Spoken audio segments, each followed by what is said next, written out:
kind of a weird book. Which one was that? The temperless thing. It's not. I don't think it's worth talking about. Okay. Actually, I don't think either one is worth talking about. What's the other one? Rhythm transforms or something? Yeah, rhythm and transform. I haven't looked at this one. Yeah, it's not worth talking about. I have it here. I can show you afterwards, but it's gonna take a lot of work. It's not one of those music made easy books. So, but it's more of a research kind of thing, and the temperless thing. That's a weird little book. It's kind of a mix of music and science fiction. It's not really science fiction, but it's hard to explain. Actually, it's hard to explain that book. But it costs very little, and there's 2 days a month that you can even get it for free. I think on the 1st and the 15th of the month. Where? On Amazon. So it's, if you, and it only costs $4 or something anyway, so it's not a risk. Put it that way. So you can get it if you want. Miles Okazaki's the only one I know who read the whole thing. The temperless one? Yeah. Yeah. It's right up Miles' alley. But any questions about anything? Doesn't have I to have be. a question. Yes. When you were doing workshops, I just attended a couple of them at the Jazz Gallery, and there was a melody that you were singing, you had a clave against it. It was I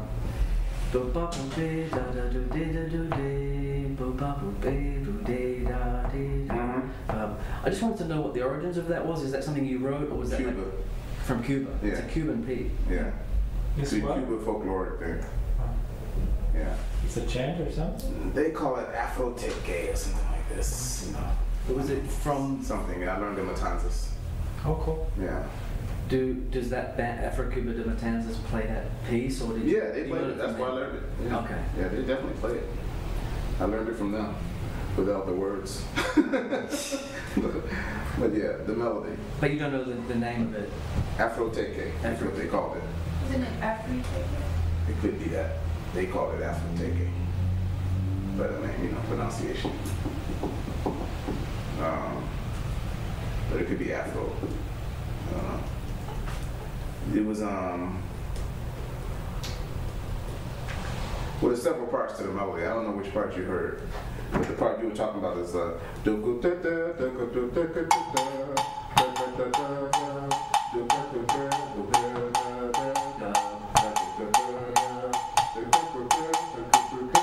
pulse is in the wrong places. So.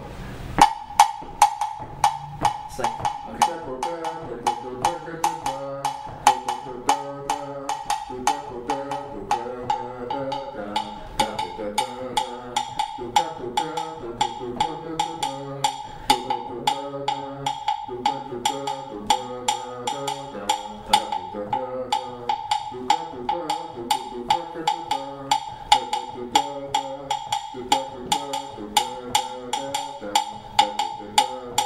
There's other parts that come in like.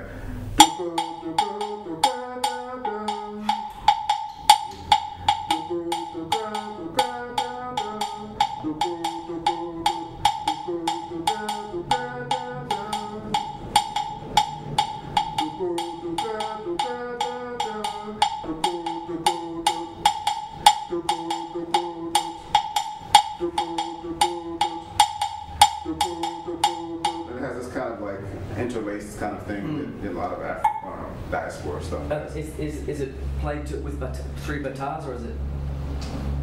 I think they played it with bata and kumba. There's another part too, and let me think of it. How's it going on?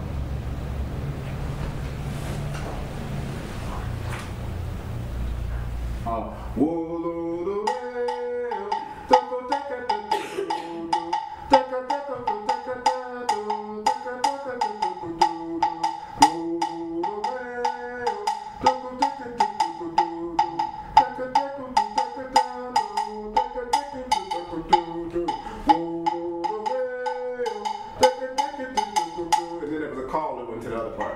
They gave a call.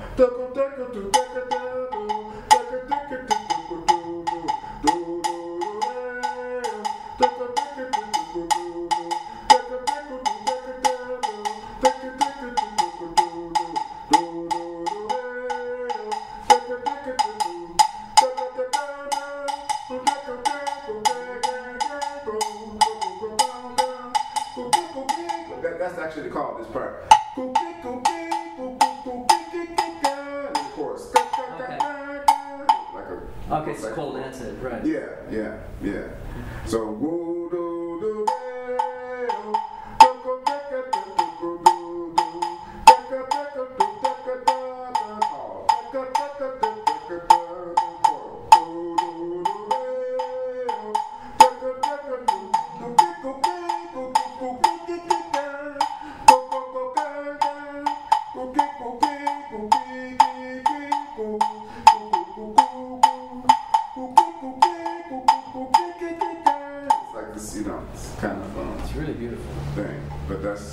I think it's called Afro Ticket, but I'll email somebody and find out.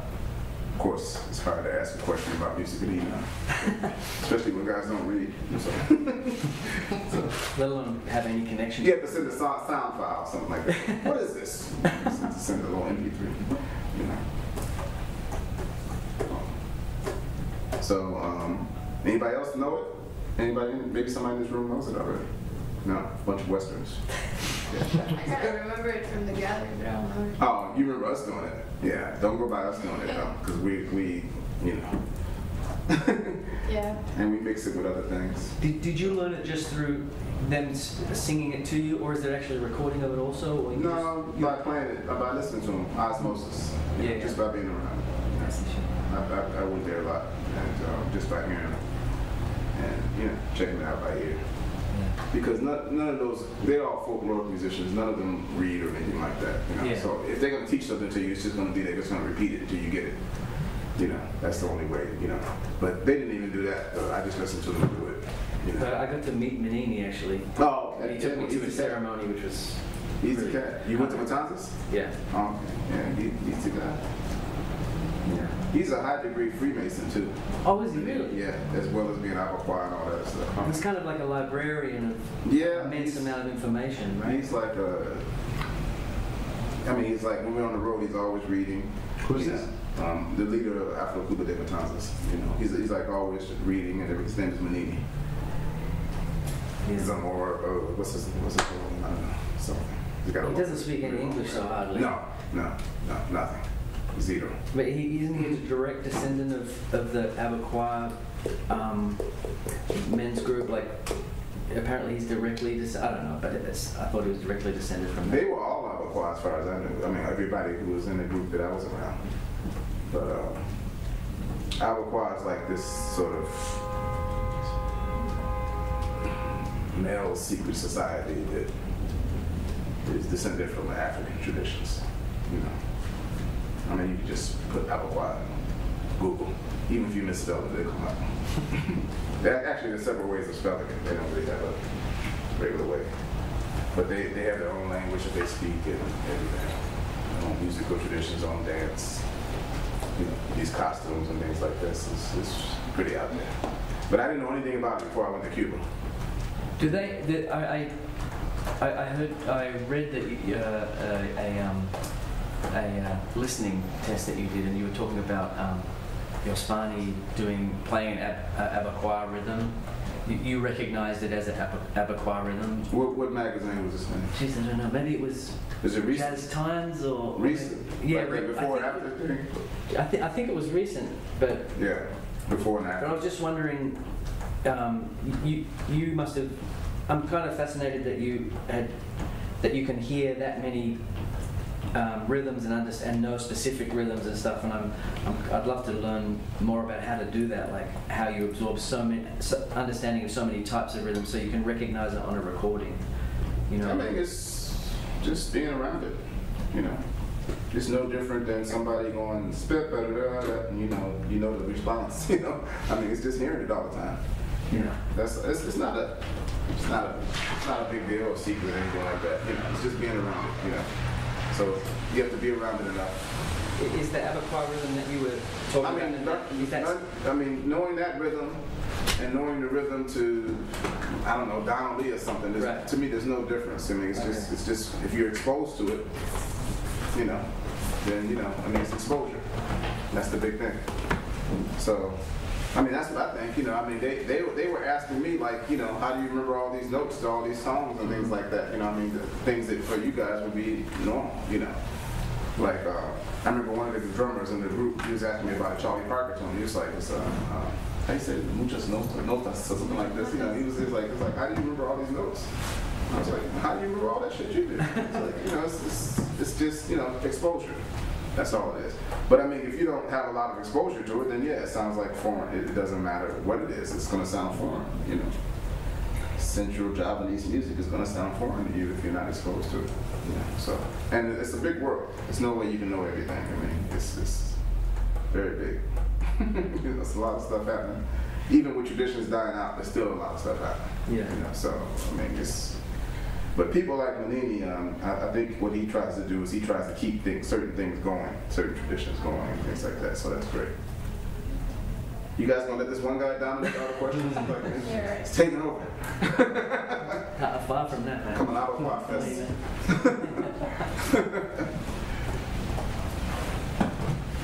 Anyway, he's talking about traditions in Cuba. I don't know if people here want to talk about that or not, but I'm not an expert on it by a long shot. So, I mean, I'm not one of those people that goes around trying to learn every tradition in the world, contrary to what you might think. That's not my, because you can go into any one thing and spend years there. I mean, because most of these things are so deep. I mean, literally spend years. I mean, and it doesn't matter which, you know, you can study the music of Duke Ellington and spend 20, 30 years, you know, just doing that, you know. So what I try to do is focus on what I'm trying to get out of myself.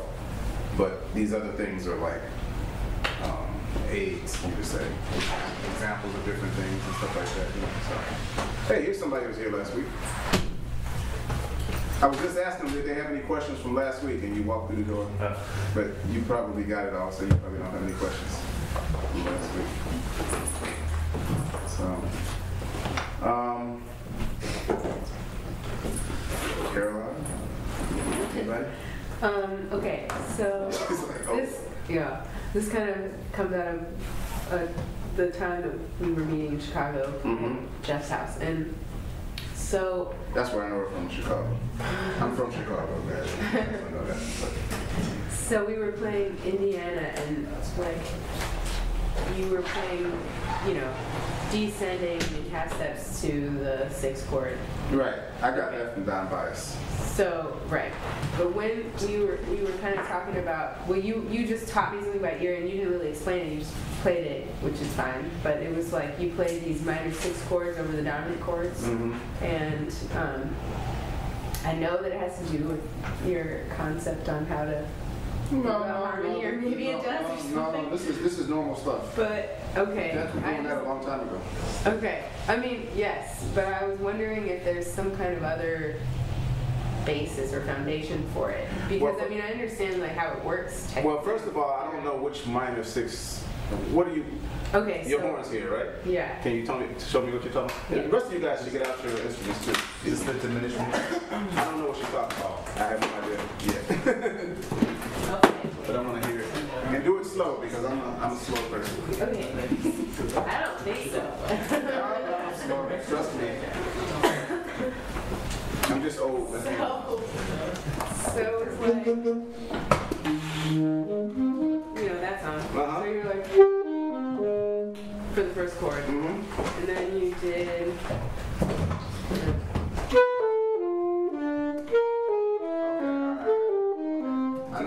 To get to the, you know, concert or Right. RD. All right. So you guys, once you guys take out your horns, we're gonna go through this. Nobody moved. You don't have your horn? No, I came from a different part of town. Huh? I didn't come from home, so I didn't. Oh, no horn, man. This guy's a good. You guys know this guy's a good horn player. Next week, though. No horn. Are you here next week? Yeah, I'm here next week. My horn. Here next week. It's not extra horn here? No. It's not. Oh, hot taxes. Huh? Oh, hot taxes. Yeah. I don't want to play this one. Yeah.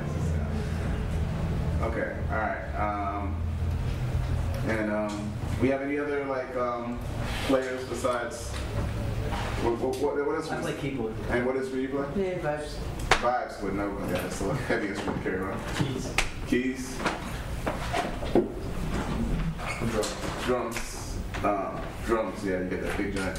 Well, the keyboard players can come over here, I guess, and sit behind. Let me move my stuff out the way.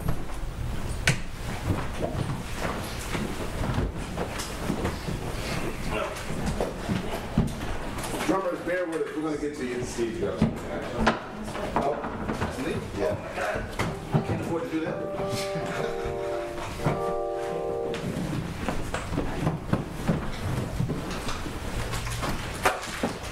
Okay. Oh, can you give me that?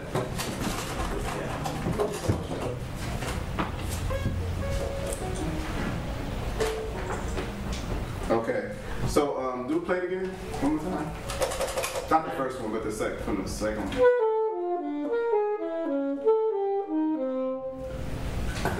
Okay.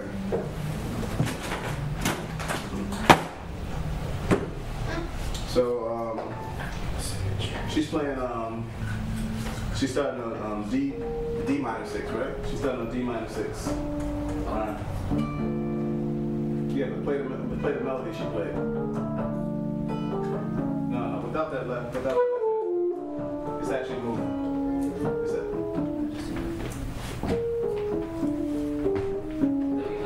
Yeah. Let's play, yeah. We don't have a bass player here, right? Can you play bass lines? No? Yeah. Pretty good at it? Not good.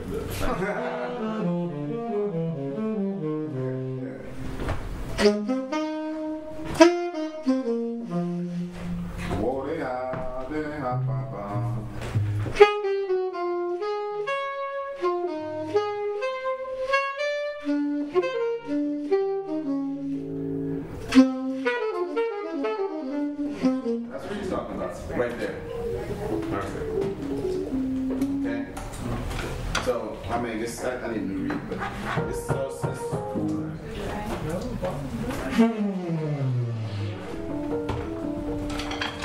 simple, right? So, what's your question? What's the question about it? The question is like, I didn't even think about it being like a dominant chord starting on the third, and then that's the sixth, minor sixth. But I was wondering if there's another way of you thinking about that, or if This is there's just the like Charlie Parker thing. You know that famous quote by Charlie Parker when he starts talking about the upper part of the. Yeah. That's all this is. This is just an extension. I mean, it's just basically that. You know, that's literally that's all it is. You know. So it's just the top part of the I mean, G7 and D minor 6 are the same tonality. Mm-hmm. You know, that's all I'm saying. You know, that's all the same tonality, right? Right. Can you guys think in keys? In terms of keys? All right, G7 and D minor 6. What's the key signature of that? C. C. No flats, no sharps. Yes, thanks. No flats, no sharps, right? It's not necessarily C. It could be any number of things, but I just had some other signature.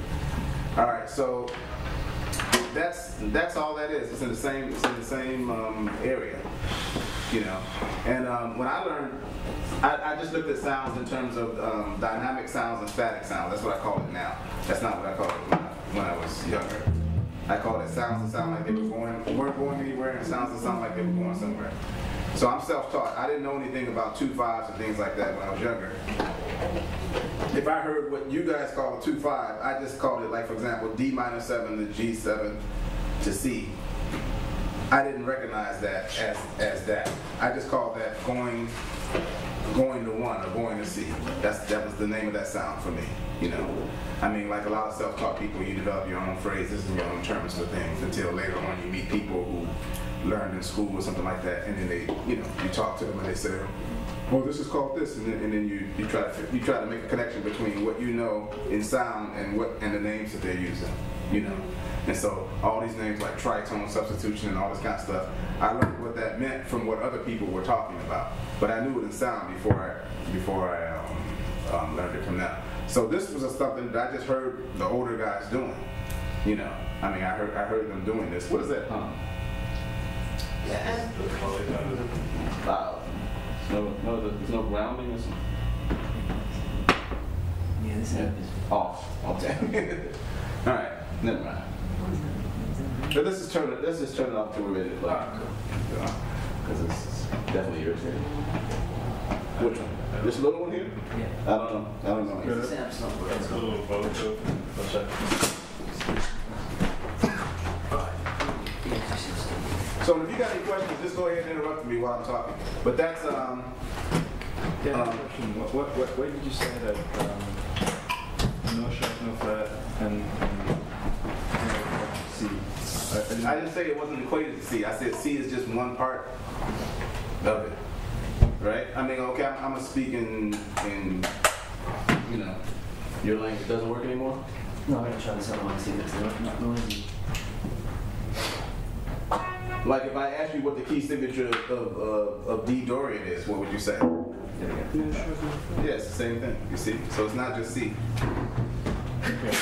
You know, right? It's a lot of things. You follow me? A minor, different, Aeolian, or however you want to look at it, So, and also what you have to understand about these scale things is that, I don't know how to explain this, but that's just one way of looking at things, scales and modes and things like that, But basically all that is a certain collection of pitches, Yeah. And the real thing is, what do you do with that? How do you use it? How does it move and everything? I mean, scales aren't melody, for example, And so this is just we're just talking about the basic area that you're in, tonal area, I'm going to stay away from tonality because that word is a little different than key signatures and stuff like that. But key signatures is just a very vague way of talking about collections of notes, and it's that standardized way so everybody can understand it, I mean, but that's not all there is, and these Western scales and Western modes or whatever, that's not all there is, but that's, it'll get you started, let's put it that way, at least in this room. It wouldn't get you started with Thomas, but it'll get you started in this room.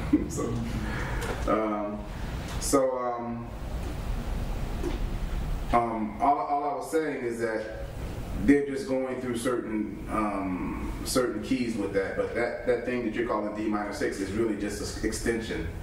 I look at that as the same as it functions the same, or it can function the same like G7. Let's put it that way, And this song, can you play the bass line?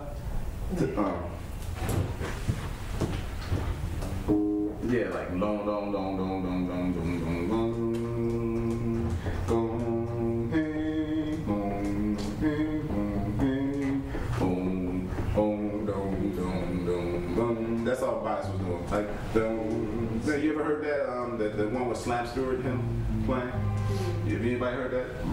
Down by Slam Stewart. Yeah. You guys, come on, man. That's like a major recording. Can't start with Wayne Shorter. You gotta go back. You got to go back. All right.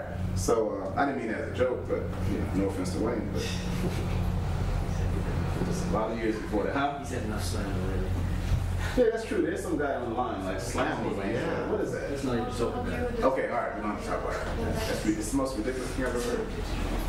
The reason I asked the question is because I was talking to Mike about, your idea of negative harmony, and he said to me before, there are certain things that he said to me to relate your concept to like the real world. Like that. Like, oh, that sounds like Mike. It's like guitar player in Chicago, Mike Alamano. The real world. That's real deep. Remember that show, that television show on MTV? I'm about to talk to him about it. No, he didn't say those. But no, our regular concept of what music theory. Yeah, I understand what you're saying. So he was saying like if you see a dominant chord, then that's a minor 6 chord, a fifth away, and that's how he was explaining things to me. And so that was like, those were two separate occasions. He was translating. He was translating, Yeah. and those were two separate occasions that I was just listening back to you, and I was like, well, maybe that's something, but I don't know. Yeah, well, anytime anybody explains to you, you have to understand that that's their point of view and that's their way of understanding something. Right. If you talk to somebody else, you get another way of understanding something. Now, if two people trained in the same system, I don't know, like for example, 2 people trained with Lenny Tristano, or 2 people went to Berkeley or something like this, then they're going to say similar things, you know. These older guys in the older generation, most of them were self-taught. So each person talked different. When I talked to Sonny Stitt and when I talked to Von Freeman, they didn't sound the same way. They didn't talk about the same things. The way they talked about theory wasn't the same, you know. Even if they played some of the same, some sounds that sounded similar to me, their conception of it was different, you know. But what happens when you have a standardized system is that, you know, it's like, you know, going to McDonald's or whatever. All the burgers start tasting alike, you know. So everything. I mean, I'm not putting that down. Well, maybe I am, but I'm saying that that's what happens. I mean, whether I put it down or not, that's what happens, you know. So I mean, if a bunch of people study with George Garzon, they're going to have the same language. I mean, if a bunch of people study with Dave Liebman, they're going to have the same language. I mean, that's just a fact. You know, no matter who, if they all studied with Don Bias, they would have the same language. The thing is that you don't have a bunch of people who study with Don Bias, not today anyway. You know, but you know, anytime you have a whole group of people going down the same route, they're going to come out somewhat similar. They won't be carbon copies of each other, but they're going to have, you know, similar ways of looking at the world and everything. That's culture, you know, and education and school and all that is sort of it codifies a lot of this and standardizes it, I guess is the word I'm looking for, you know. And that's normal. But what you have to always remember is this. If you're looking at the music of somebody like Charlie Parker or whatever, you have to understand that just because you see it a certain way does not mean that that's the way that they saw it.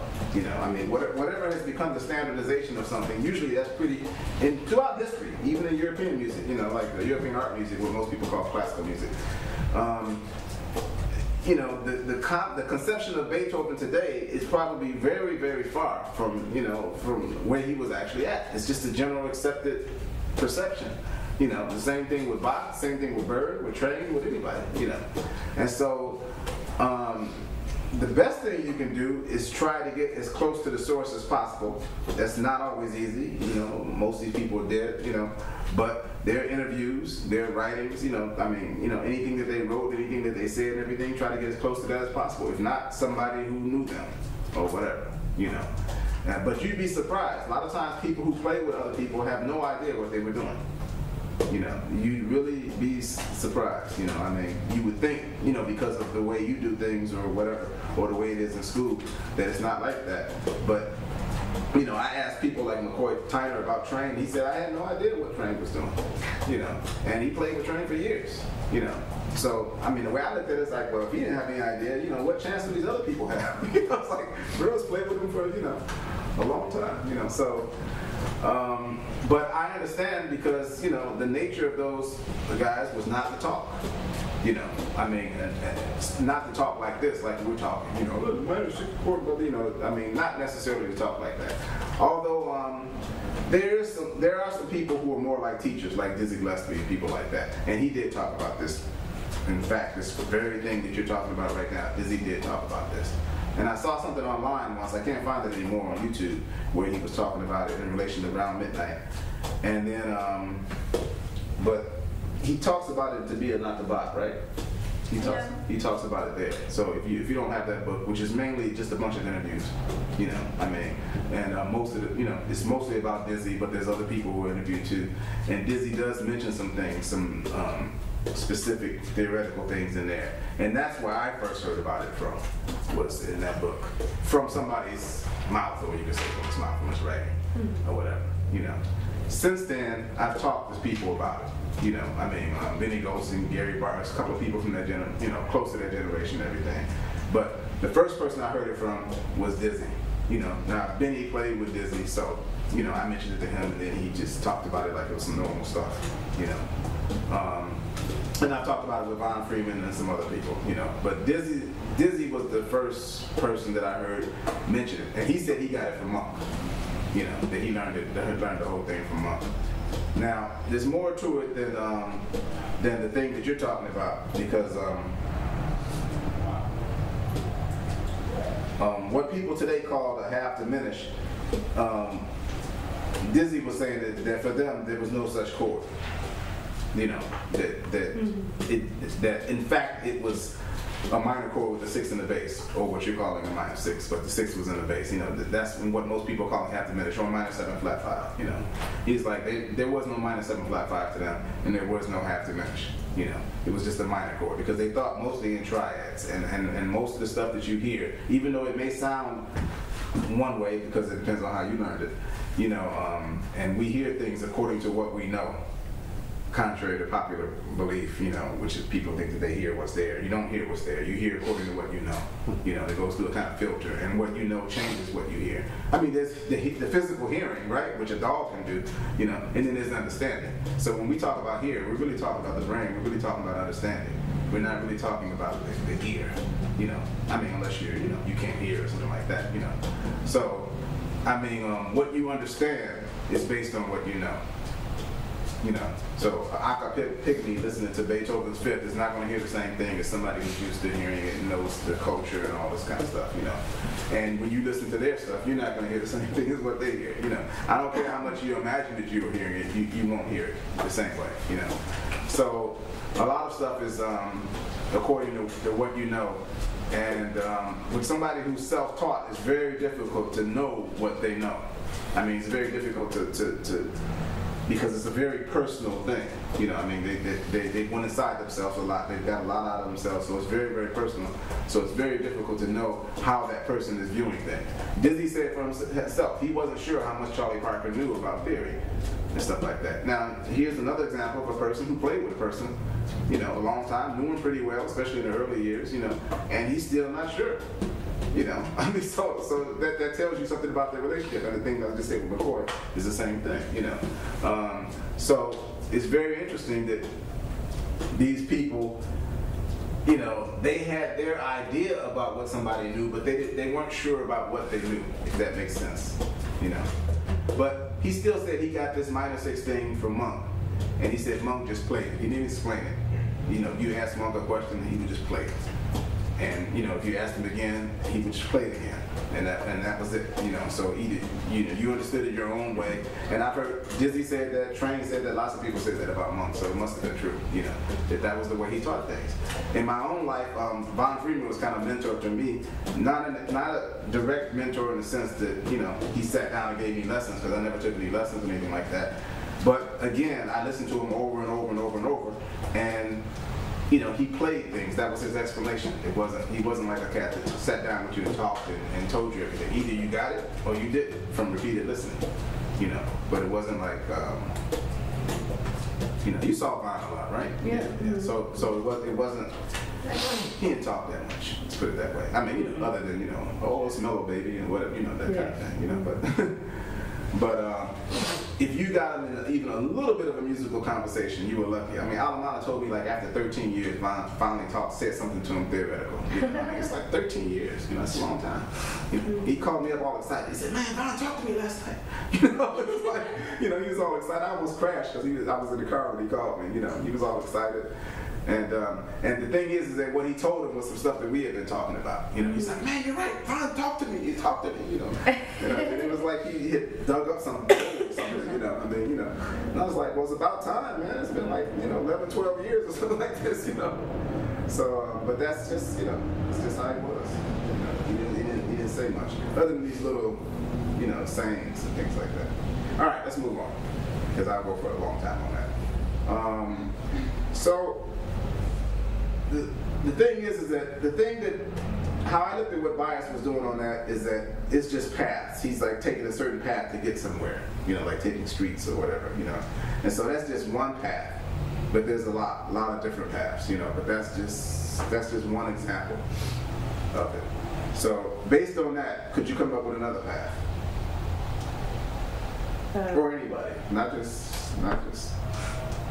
I'm not putting you on the spot. They could just be like 2 5s instead of just dominant chords.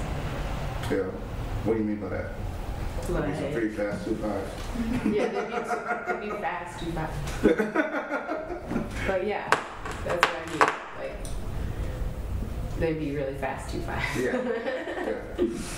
Yeah. What else? I don't know if that's gonna, you know, help you a lot. Other than minor 6 chords. Other than those minor 6 chords. You could move in fourths and end up back on the 6, right? You guys are going like 1, 7, flat 7, 6 to 2, right? Was that it? Yep. Yeah, you go 1, 4. Well, that wasn't what she was doing. She was going A flat, D, minor 6. Okay. Is somebody outside? I keep seeing. Oh, okay. Yeah, so they're trying to come in.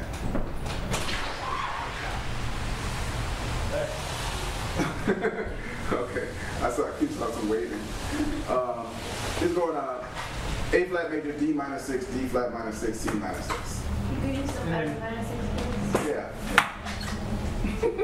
Not asking you. Okay, so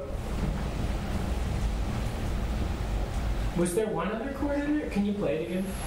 No, there's not another chord.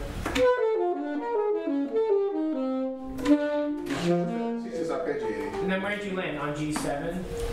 My G7? B flat B 7. flat B 7. flat 7. B flat concert, yeah. Yeah.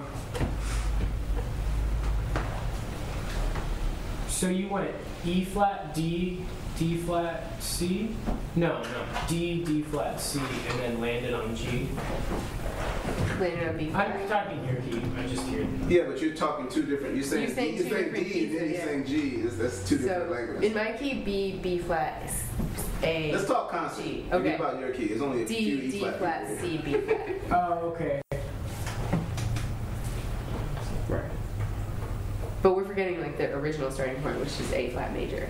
So A flat major, D minor 6, D flat minor 6, C minor 6, B flat 7.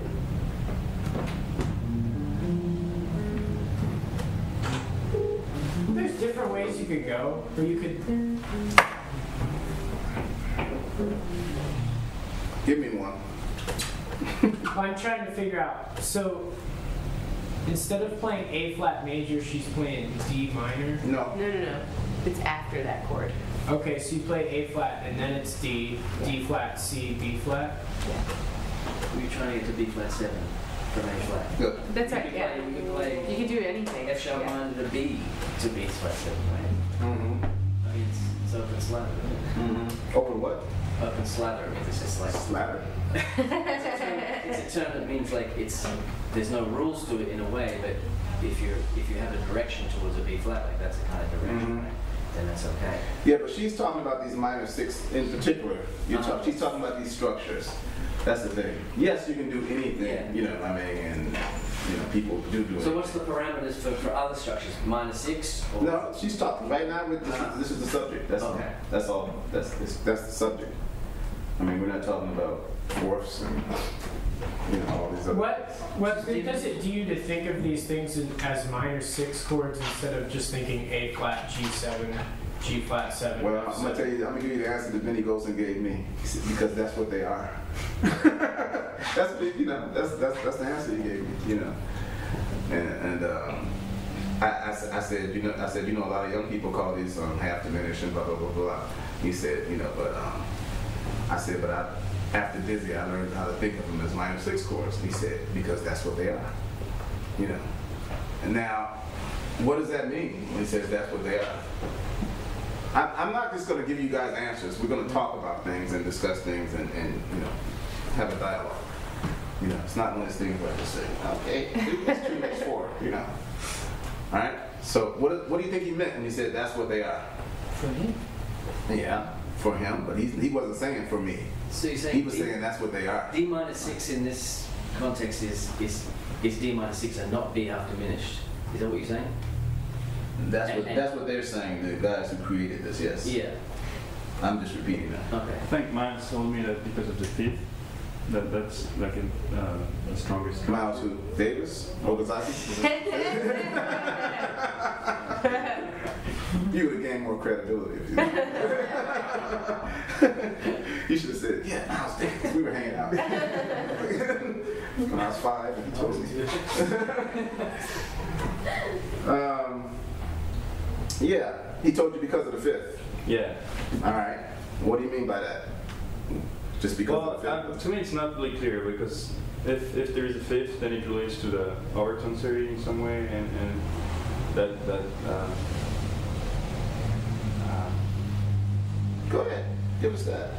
yeah, it's just hard to explain. But the 5th is like this strong structure that is the first step of some chords So was Miles convinced? Did he sound like he was convinced? Yeah, he sounded like he was convinced. But Okay. he never really convinced me because He didn't convince you, but he was because if there's a fifth in major chord, you don't have Give me an example. Fifth in which chord? Give me an example when you say major. I'm talking about like overtone series. So in the overtone series, you have a fifth and then you have a major triad. Mm-hmm. But you never have a minor six triad unless you go backward and you do the negative or Right. septum or series, which is an abstract. So what you're saying is it's not. You're saying that means it's not natural, some kind of way, or something like this. Yeah, it doesn't exist in a physical Okay. matter. All right. What about the minor triad? Does that not exist? Does not exist either. Yeah, but you realize that more music in this world is in minor than is in Yeah. major. So then, why do you I think mean, I that didn't is? realize that, but I know that minor is at least as important as major. Minor. There's more music in minor than there is in major in the world. I'm not talking about in Europe. I'm talking about in the world. Okay. You know, there are more things. Yeah. You know, there's more minor type tonalities than there are major type tonalities. But do you guys argue with me? Anybody gonna argue? Come on. Don't you have if like talking about C overtones in the over C, you have an A at some point, no? The note of the pitch A. Well, you have something close to that, yes. It's kind of weird. A? It's out It's of gonna be C, tune. C, Okay. E, and A. So you have like an A flat, but that's like No, but that's not what he's talking about. C, C, E. But the E flat would come from undertones. Like, how would you get an F in your C major from the overtone series? It's not like the whatever partial, but it's. Okay, first let's make it clear. You all basing everything on C right now, right? When Yeah, you talk. just okay, for- all right. Okay. All right. So this argument has been going on for a long time in Europe, by the way. This very argument. Yeah, there are people on two sides of this. You know, there's one side that says that minor is not natural; it's some kind of bastard version of major. And it doesn't naturally occur because it doesn't occur in the overtone series, okay? And this has only been going on since people have been talking about the overtone series, which hasn't been that long. I don't know if you guys know that, you know, but all this stuff about the harmonic series, which is different than the overtone series. All right, it's the same, it comes out to be the same pitches, but it's not the same thing. The harmonic series, the ancient Greeks and Egyptians and Chinese knew that. You know, this deals with string lengths and things like that. The overtone series dealing with vibrations and everything is a more recent thing. But it comes out to be exactly the same pitches. Okay? I got a question. Uh-oh. What's the? Woke him up. I never made that distinction between harmonic series and overtone series before. Okay, the harmonic series is based on, the harmonic series exists in numbers.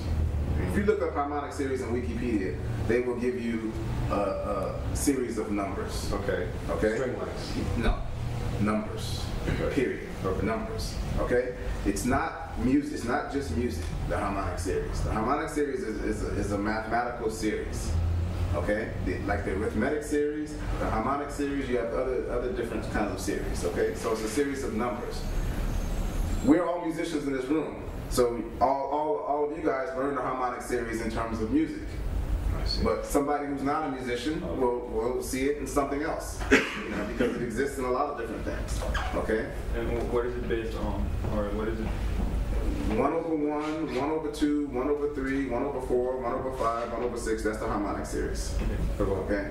That is the harmonic series. Now then, in ancient times, they converted this to string lengths, like you talked about, and then it becomes, and then there's tones that result from it. And that's the overtone. And the tones that result from it are the same tones that result from the overtone series, the frequency thing. Okay? So that's. All right, now even today, when a person talks about harmonics, like a saxophone player, they're talking about overblowing and all this kind of stuff, you know. That's not what Ptolemy and all these guys, ancient Greeks, were talking about when they talked about harmonics. You know, they have whole books like Theory of Harmonics and, you know, all kinds of stuff. But their harmonics is not what we call harmonics today.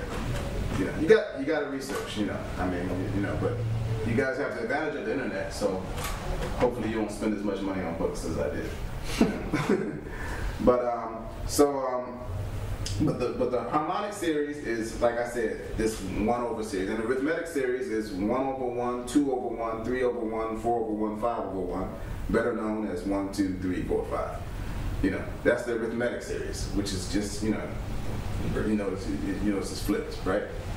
All right. So that's the basis of the. That's why it's called Harmonic series. You know, and then as it applies to music, if you try to apply that directly to frequency, you're going to run into problems because it was applied to string lengths in ancient times, which is a little bit different than looking at things in terms of frequency. But it's a complex subject, and you should investigate it yourself. I don't want to waste the whole workshop on that.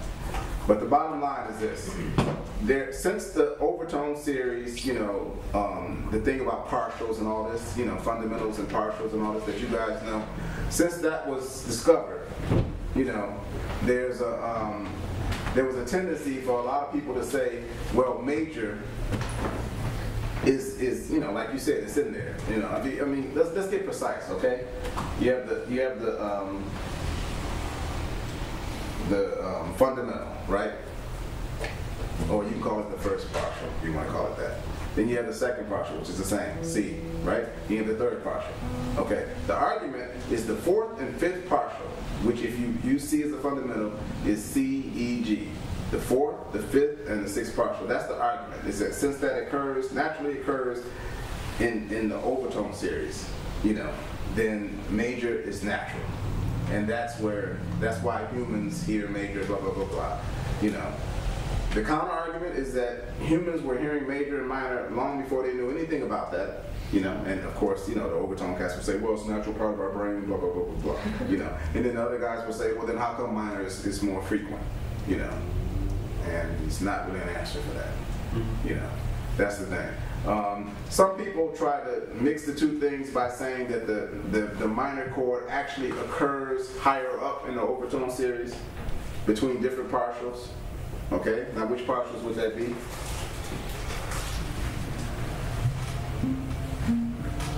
Well, talking about C. The minor triad, not C minor. I'm not No, talking yeah, about G minor. That would be G minor, no? Well, which partials is it? No, that would be like 1, 2. Fundamental is not the first partial, or it is. Call it one. Call the first one 1, 2, 3, 4, 5, 6. 6, 7. No, you won't get it from 6. at some point you have a D minor. Isn't like 6 the G? No? Mm-hmm. The 6 part? Yeah. But And don't you have like G, B flat, and D? That's not the minor triad that they're talking about. Because that involves the 7th harmonic, and the 7th harmonic is out of tune.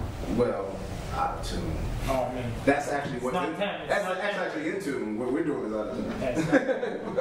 but that's but that's not the minor triad that they're talking about. So I don't know which key. Go further up. That's it. It was up. Then. See, in order to figure this out, you have to get into ratios. Yeah. Okay, and that's going to get heavy. What the minor triad that they're talking about is the minor triad that has the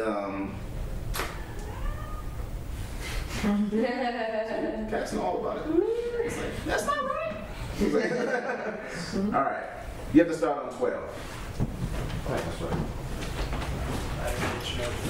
It's the same note as 6.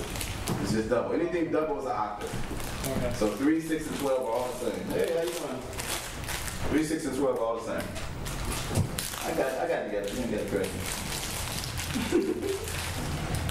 So that's G? Yeah, I said it's the same note. Okay. Now give me the others. So it's 1 over 12. No, not a 1 over. Just which I'm asking you which partials. Where after 12, where it comes from, it would be A, the 13. A flat, kind of. A flat? Hmm? Some kind of low. Like that. After the 12 partial, I don't know what it comes. Okay. Anyway, I'll let you guys figure that out on your own.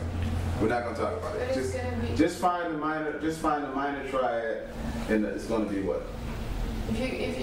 If you play the B flat, that's way up there, 1 over 14 is the same thing as 1 over 7. So Yeah, that's the same thing he said though. That's just the same thing That's he said. the G He minor. said G, B flat. No, but I'm saying the 7th is always going to be in the Spanish tuning.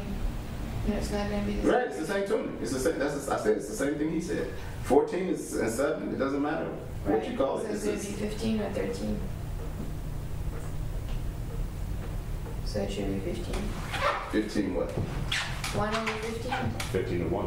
What is this 1 over stuff? I'm asking for a triad, a minor triad. I know, but I'm trying to see if the ratios make sense. Yeah, but all I'm trying to do is find, okay, let's put it this way. We said the major triad was what?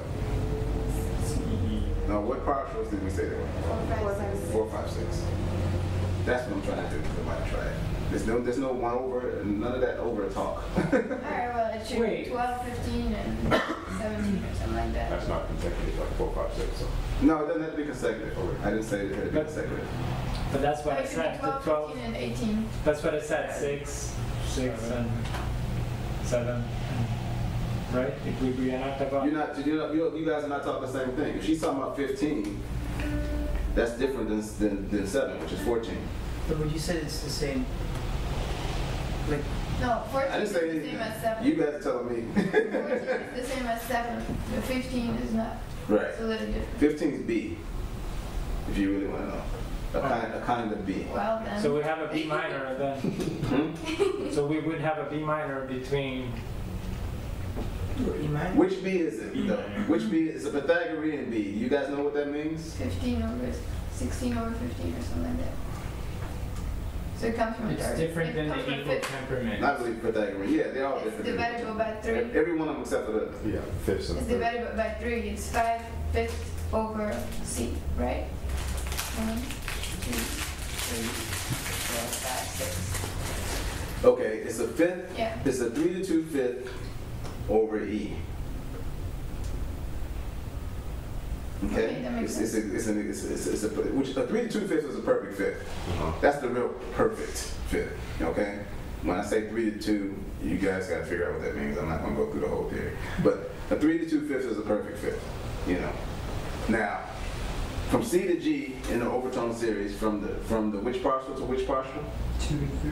Right. I think that exactly. There it is. It's right there, right in front of you, right? Okay. G is 3, and C is 2. So for every 2 times C vibrates, G is vibrating 3 times in the same amount of time. Okay. So that's what that ratio means. Okay. But now we're further up, and I'm telling you that B is the 15th partial.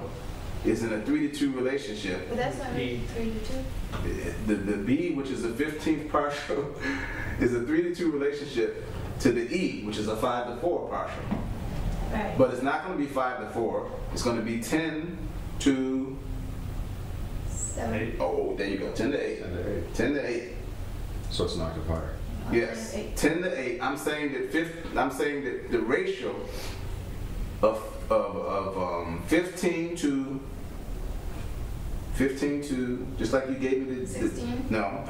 15 to 8. 15 to 8 to 10 to 8. right is 3 to 2. 15 to 8 and 10 to 8. A fifth, right. Yeah, 15 to 8 to 10 to 8. The ratio of those two things is 3 to 2. Right. You know, now this is gonna make people's hands 8 hurt. and 8. Huh? You have 8 and 8, you take them off, you have 10 over 15, which is like 2 to 3. 3 to 2. 3 to 2. Yeah. Right. You can look at it that way. This all depends on, So you say we how got good you were in school or what you did after you got out of school. But I'm just saying that they're in the 3 to 2 relationship. You can see it in the numbers. You can hear it in tones if we had some Okay, so that justification means here and here, but we don't. You have an E minor. That's what you're saying, right? You have an E I'm not saying anything. I keep telling you guys. You guys are saying it. Yes, because you have a 10 to 8 relationship, and then you have a 15 to 8. Now you're missing something. The third? You're gonna have a third. So. Yeah, what's the third? G. It's 3 to 2. No. It's not up there, it's not. Okay, so let me think about it. 10 to 8, and then So it's gonna be an 8. So it's gonna be a 12. 12 to 8. there you go. So now what are the partials? 10, 12, and 15. Voila! We have made it. That's our minor triad. That's our minor triad. And that minor triad has the same ratios as the major triad. Because the ratios in the major triad, you have one interval. The big interval is 5 to 4.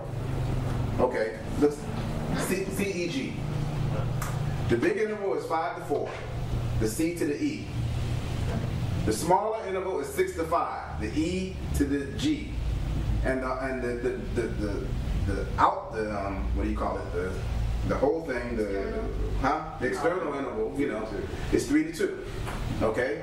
In that minor triad, you have to have the same ratios. That's why you can't use the 7 partial, whoever mentioned it. You know, the minor triad, you have to have the same ratios, but going down. Now, here's the thing. The ratio between the 12th partial and the 15th partial is 5 to 4. You see it? Yeah. You do see it? Can you explain to everybody? Yeah, because 5-3. Right. yeah, it's like it's the ratio of 5 to 4 is a major third, right? So then the space from the 12 to 8, which is our minor third in that case, to the 15 to 8 is that distance of a major third or a 5 to 4 ratio. Right. Keep in mind now, you have to be careful with these ratios. There's many types of the same interval. Like there's many types of major thirds, for example. You know, there's not just one major third. There's not just one minor third. There's not just one whole tone. You know, there's many types. So you have to be careful. So you have to be precise. Maria's head is like at the thinking. It's like thinking line. It's just major third, I guess. Yes. What's the Just major ratio third. that you do? 5 to 4 is the major third, just major third. And so the distance between 12 to 8 and 15 to 8 is a just major third. She wants you to prove it. If you How does add, it look? if you add 12. So what's the major? I can't figure it out in my head. 12, 8. What, well, in a way you can, what do we determine the minor triad to be? 10 to 8, 12 to 8, and 15 to 8? What do you see? Right. 4, 5, 6. 4, 5, 10, 6. 12, and It's like 10, 12. Yes. You're confusing me when you say 4, 5, 6 again. The first one, the overtones that The make major triad. is 4, 5, 6, right? Right. So So between 5 and 6 is not a 5 to 4 because that's a different interval. It's the first. What's happening here? That would be it'd be what the opposite of that. Damn it, what's the minor third ratio? Well, 6 6, 5. Sorry, 5. 6 to 5. Thank you. Okay. You see, Maria, you have to understand that it's going the other way. Yeah, it's different. it's an It's inversion. going the other way. It's going down. The 5 to 4 is on top, Yeah. and then the 6 to 5 is on the bottom. Right. Okay, It's a alright. minor triad. Alright, so.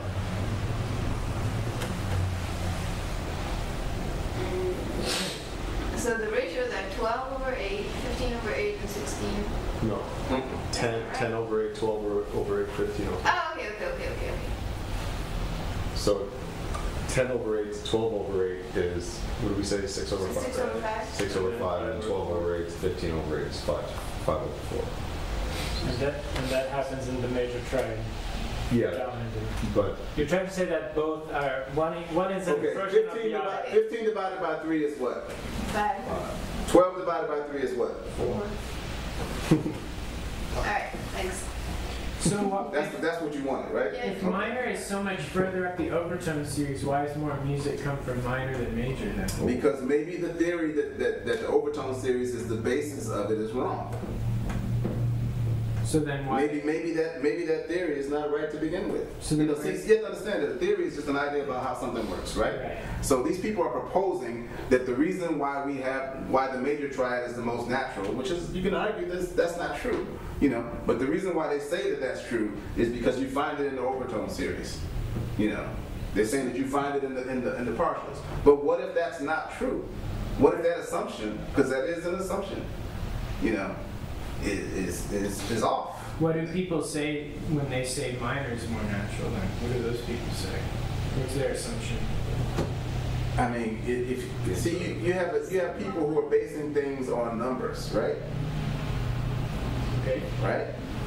And then you have the way things progressed in history. Did the numbers come first, or the thing that they're trying to explain? Depends on who you're talking to. I mean, it's very simple. It's a very simple answer. You guys know the answer. Did the explanation about how it works come first, or did it work first? It works. People did it. Right. You think some tribe in Africa is sitting up there talking about the Overtones series or something like this? You know, Steve, probably would not. this be an idiotic thing to say that No, nothing in this room is idiotic. before numbers and before hypotheses, maybe the more popular manifestation in terms of music was a manifestation that described a type of sorrow, because we all leave this mortal coil or whatever. That's completely, That's some words. it's completely unscientific. Mhm. But before it, whether minor means sad or happy is pre. You think about that pre-science. What I'm saying, it happened to be manifested. That's only true in some cultures. Don't get too caught up in it. Yeah, I mean, you were the one that said it. Of course, the describing music. No. came first, The thing about the sad, happy thing, which Yeah. is something that we hear a lot in the West. Don't think that that's universal. Yeah. That's what I'm saying. It's not necessarily universal. You Well, know, I mean, make your happy in mind sad. African culture, whether you call it happy or sad, there's a type of feeling Ethos, that yeah. like there's a great pentatonic propensity in Mhm. Africa, right? Right. That's a type of feeling that talks about both things, happiness and sadness. But that's not only pentatonic, dude. I think they have hexatonic and heptatonic a lot. They have things that aren't even scales. You Yeah. know, I mean, but that's They have- none of that's the point. I mean, I'm not even just talking about Africa and Europe. You know, you're talking about Asia, all over the world. Yeah. You know, it's tricky to get into universals where you say things like, you know, a major, happy, minor, you know. I mean, because a lot of that is culture, meaning a lot of it is acquired as a result of what you learned from people around you, you know, and from history and things like that, people in history. But that's not even the point of what I'm saying. The real point of what I'm saying is this. Duke Ellington said, if it sounds right, it's right. If you don't know how it works, that's your problem. You know, you got to figure out, you know, give the most likely story to feel how it works. If you notice, with theory and even with science, it keeps changing. The explanations keep changing. There's a reason why the explanations keep changing. You know that, right? You know, just take physics. It keeps changing. You know, it's constantly changing as people add new theories that supersede other theories or that seem to explain things better than the previous theory did, and that's going to keep happening. It's not going to, you know. What about It's the something same, right? like the theory of gravity or something? Nobody knows gravity.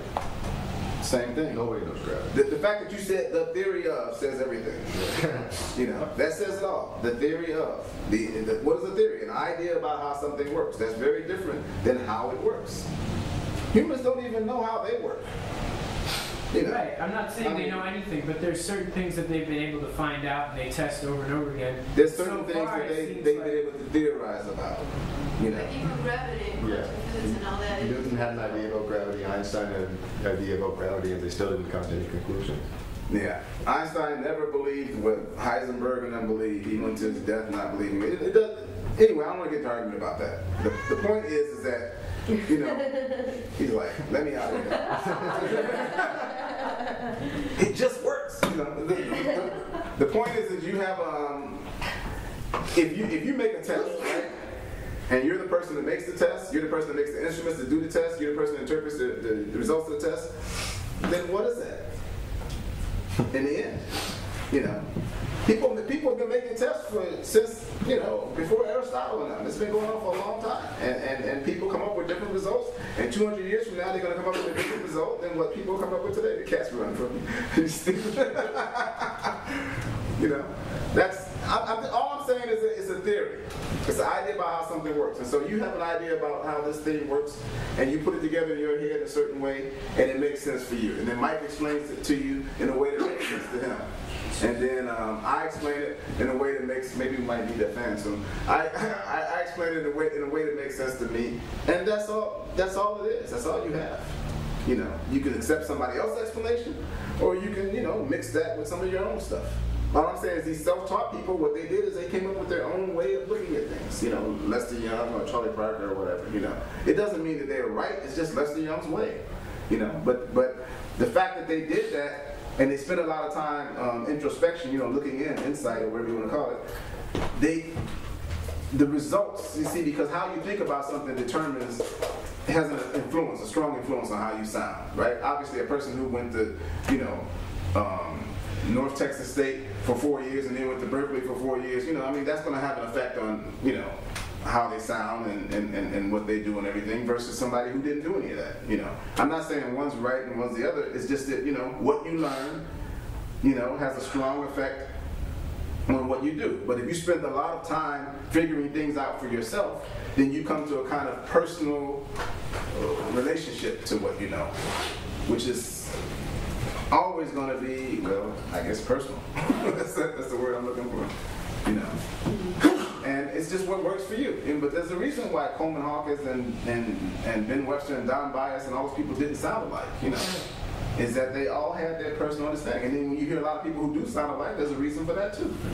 You know, because they, you know, they know the same stuff. They come out of the same, whatever you want to call it. You know, I mean, we're all the same in the sense that we're human. I mean, we're not like, you know, this guy, but assuming it's a guy. But you know, we have our certain ways of thinking about stuff and everything. But don't get to this thing of thinking about this is right and that's right and whatever. There is no right. There's just what works best for you. You know, and what works best for one person doesn't work, might not work at all for others. I've had people come to my workshop and within the first 10 minutes walk out. They're like, oh, this is bullshit. And then they just walk out. That's it. They just can't deal with it at all. You know. Then I've had other people follow me around for a long time, unfortunately. and you know, each person, you know, I mean, everybody has that. But I'm going to get back to this. I don't want to. We're getting way off into, you know, Sigmund Freud land. I'm going to get back to this thing. So she's talking about these particular things, right? Very particular things. So she's going from A flat to B flat. And the tune is Back Home Again in Indiana, or Donnelly, or whatever you want to call it. Who's this in? That's you, okay. All right, so that's the first thing she was doing. Play it again for us. This time we're gonna play it in time with the guitar. 1, 2, 1, 2, 3, 4. So what's like the first 4 bars? What she's playing is you want to play it on the keyboard? She's playing A flat. No, forget out the chords. Just play it. Just play it. Because you're gonna box her in if you play chords. What tunes it? Piano players should understand that. A flat, G, Indiana. Ooh, get it, play it. 1. Are we going from the top or just? Da da da da, from the top.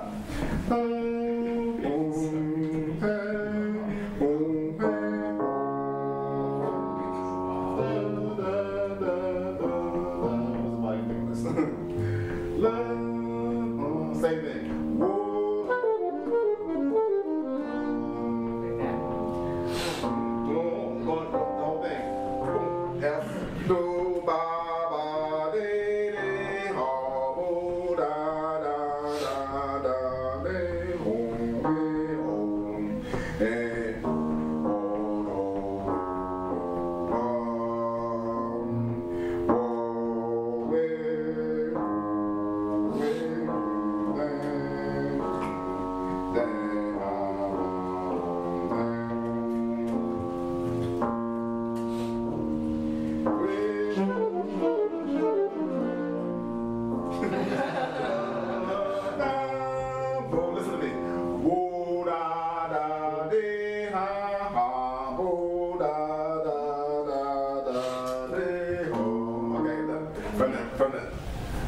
Okay, this is the second thing, right? Lo, do, do, do, ha. Oh, ha. Oh, oh, da, da, de, de, ha, bo, ga, ga, ga, ga, ge, bo, ge, go. I'll repeat that. Oh, da, da, de, de, da.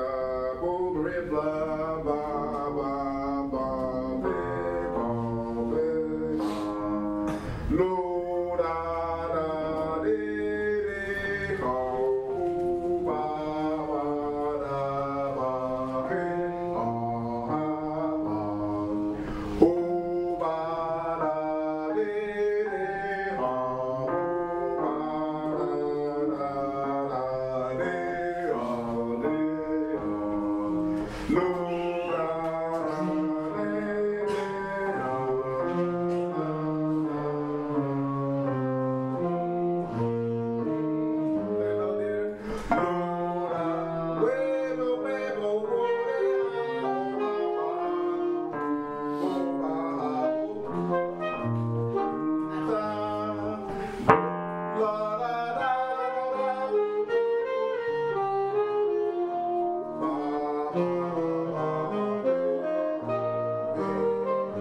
Okay, can you play it? That's what I was asking you, play it on piano. This is the bass, in the bass. Second part.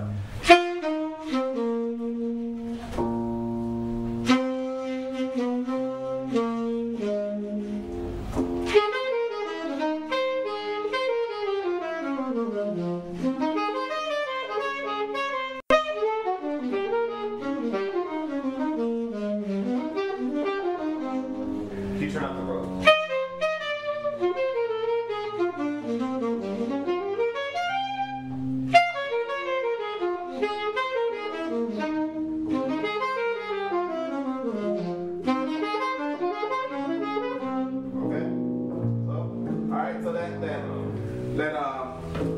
Getting slick, huh?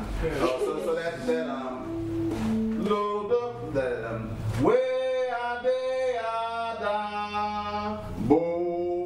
What chord is that? Bo. What chord is that? F minor. Bo ha. What is that? No. It's D flat minor with the E in the bass. F flat on the bass. What? Okay? Then the next chord. Ba. What chord is that? F minor 6 over. It's A flat major over E flat. Ba, de, that's A flat. And then 2, 2, 5, play, ba. But it's not really 2, 5. It's not really 2, 5. The G is what? It's B flat minor with a G in the bass. Okay? Then the C, then F, oh, then A flat major with over E flat, ba, then F minor over D, ba, oh. Alright, and then D flat minor, da, and then the rest you know, okay? Alright, so we're gonna do it again. La la la la, la la la la do. Whoa, whoa, way. What is that? Way. Everybody Maria? Don't play it. G minor, or I mean, E flat minor with G in the bass. Later. Yeah, right. Okay, you gotta throw away your vocals. Bo, bo, bay. Next chord. C7. Okay. La, la. That chord. And then this progression starts on F minor again. Bo, wah. What is that? C7 with E in the bass. No. D flat minor with the third end. Right, with F flat in the bass, right? Ha, and then next, ha, A A flat major. Both of these A flat major. Walking, and then pull back to B flat minor 6. C, F, A flat major with the E flat in the bass. Yep. Okay? F minor 6. Right, she's playing it. You hear it? Okay, alright? So let's play that.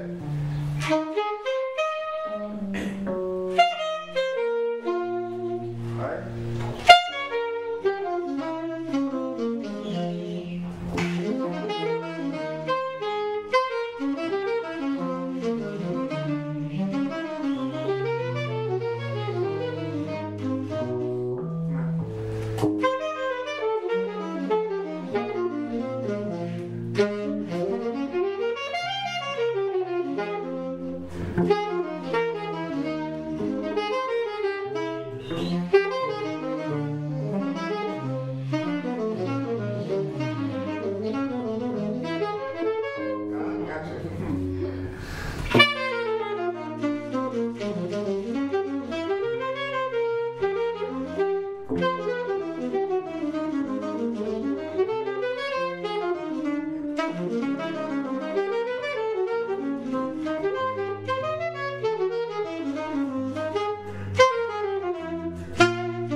So that's all.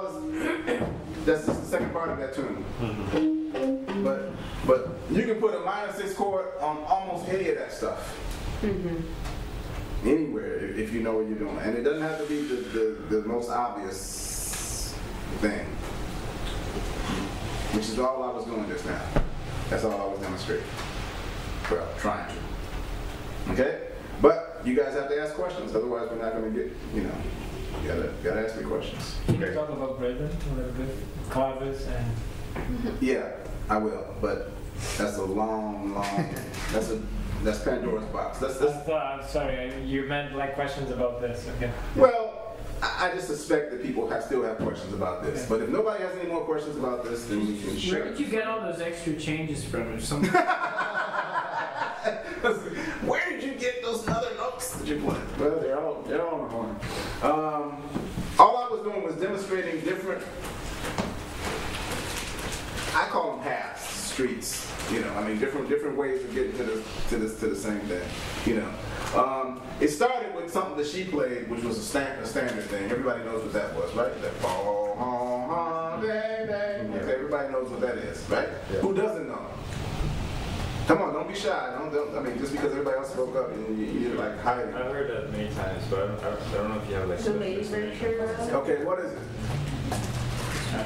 No, the guys who know, what is it? Up minor third and fourth, up fourth. Yeah. Give me the exact turn changes. around with A flat major, Major, B major. B7, Thank you. E major, Okay. A7. Wait, okay. I was playing all 7 chords. Okay. But I mean, yeah, that, correct. You said you play all 7 chords?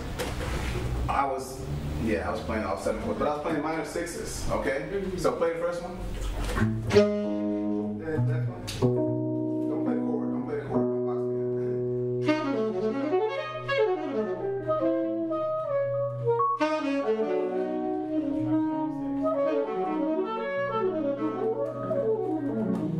Right, next root.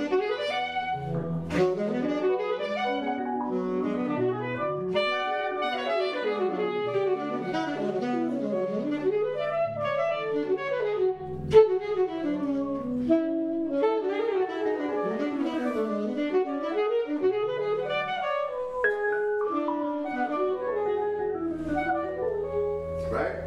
The last one.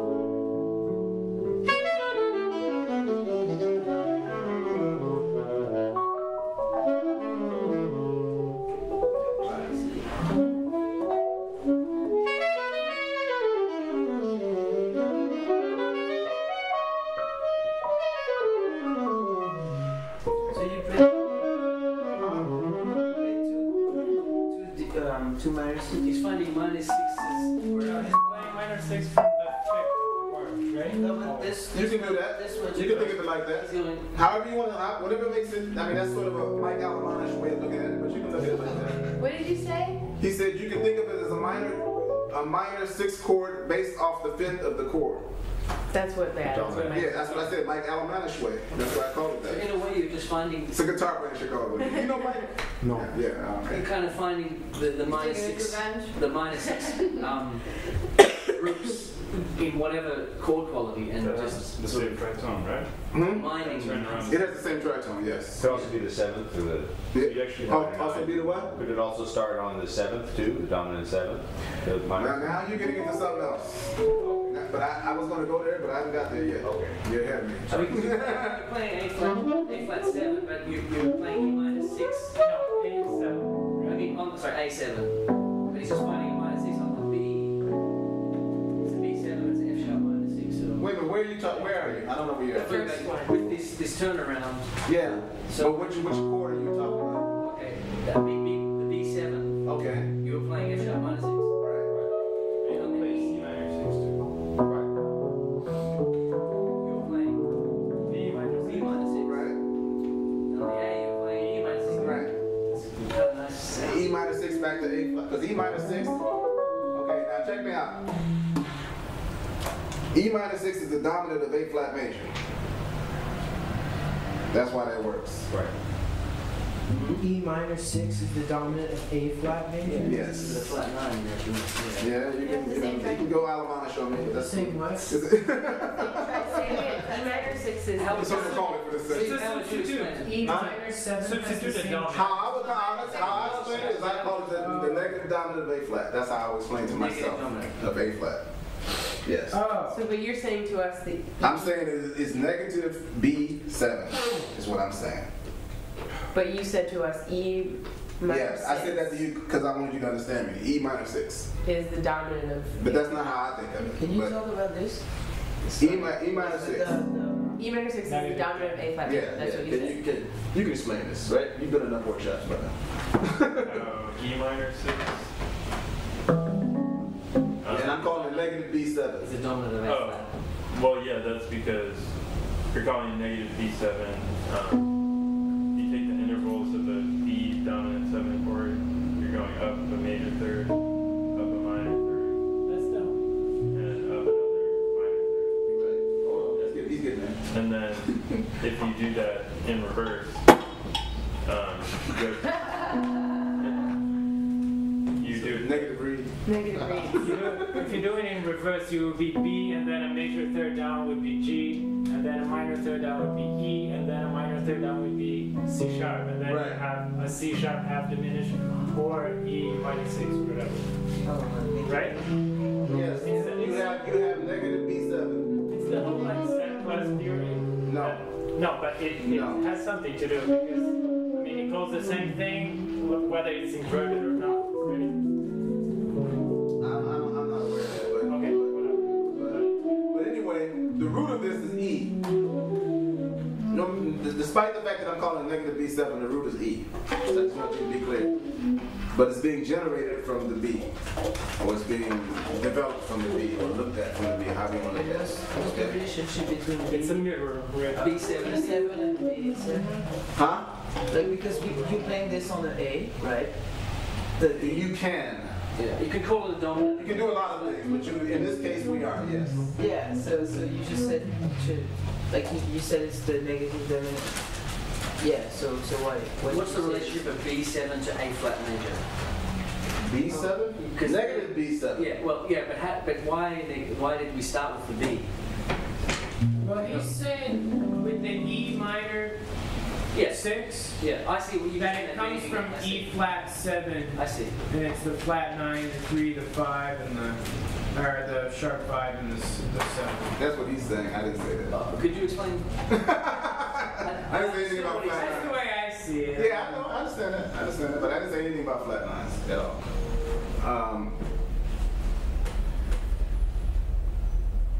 The most natural way I can explain it is this. When I say what's the dominant of A flat, what do you tell me? E flat 5. Yeah, don't get fancy. E flat, right? E flat 7, right? All right. So now I'm just gonna walk you through this from what you know already. Okay. Now you can also play A7 instead of that E flat 7, right? Everybody in this room knows that. Why? Yeah, but don't give me that because it's the tritone. Why? Because if I tell you because it's the major third, because it's the fourth, that doesn't say why. That's not explaining why. That's just telling me the relationship. It's the same third and seventh. The only Okay, we have one theory. Okay, it's the So same is that- third and seventh. This third and sevenths are flipped. Yeah, which resolves. It's going the same Not way. very much. Okay, same third and seventh. Any other theory? You gonna say something else? Don't let them cut you off. No, I was saying the same with the tritone, that's the tension in the chord and that the notes around it. You're talking about that third and seventh that she's Yeah. on. Okay, all right. Any other theories? Besides that? All right, that's okay. It's cool. It's not a test. It's from the diminished scale, so they're connected in some way. What about Neapolitan? The diminished scale. Yeah, melodic,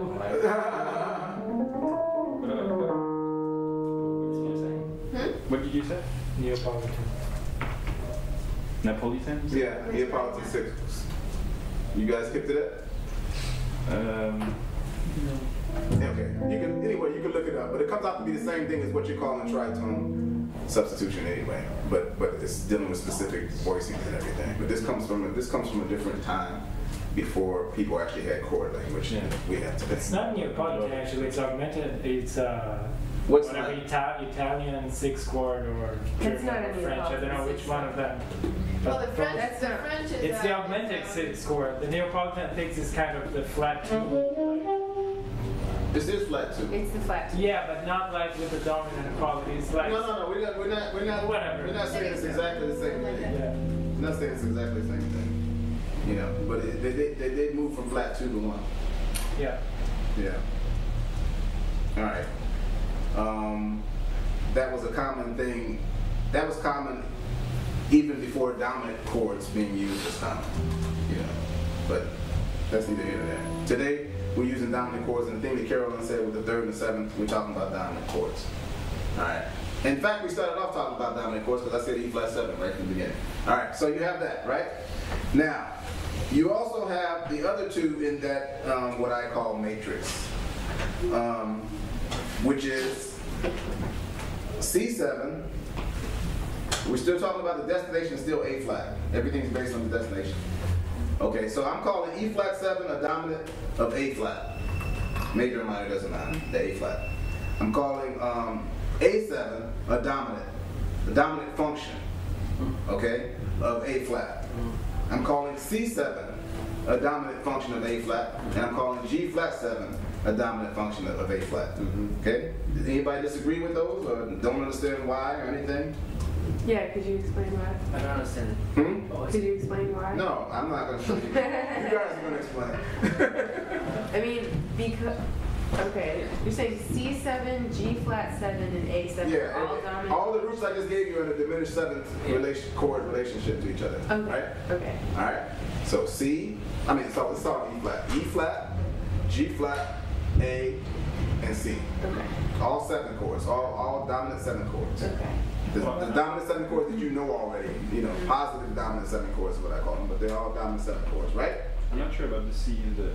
I mean, I know that there is a relation between C and G flat, but why? Okay. All right. Somebody tell me why it works. Does it work? You also have like this tritone resolving to the chord. You guys know standards, right? Do you study the standards? Yeah. I mean, I You use these shapes in my playing, but Right, I'm about to right. find out why. I mean, But then you study the standards, right? yeah. Okay, so you can find all this stuff in music already. Almost everything we're talking about. Yeah. Okay, how many guys know Yard Verse Suite? Yeah. Sing it. How's it going? Not that key.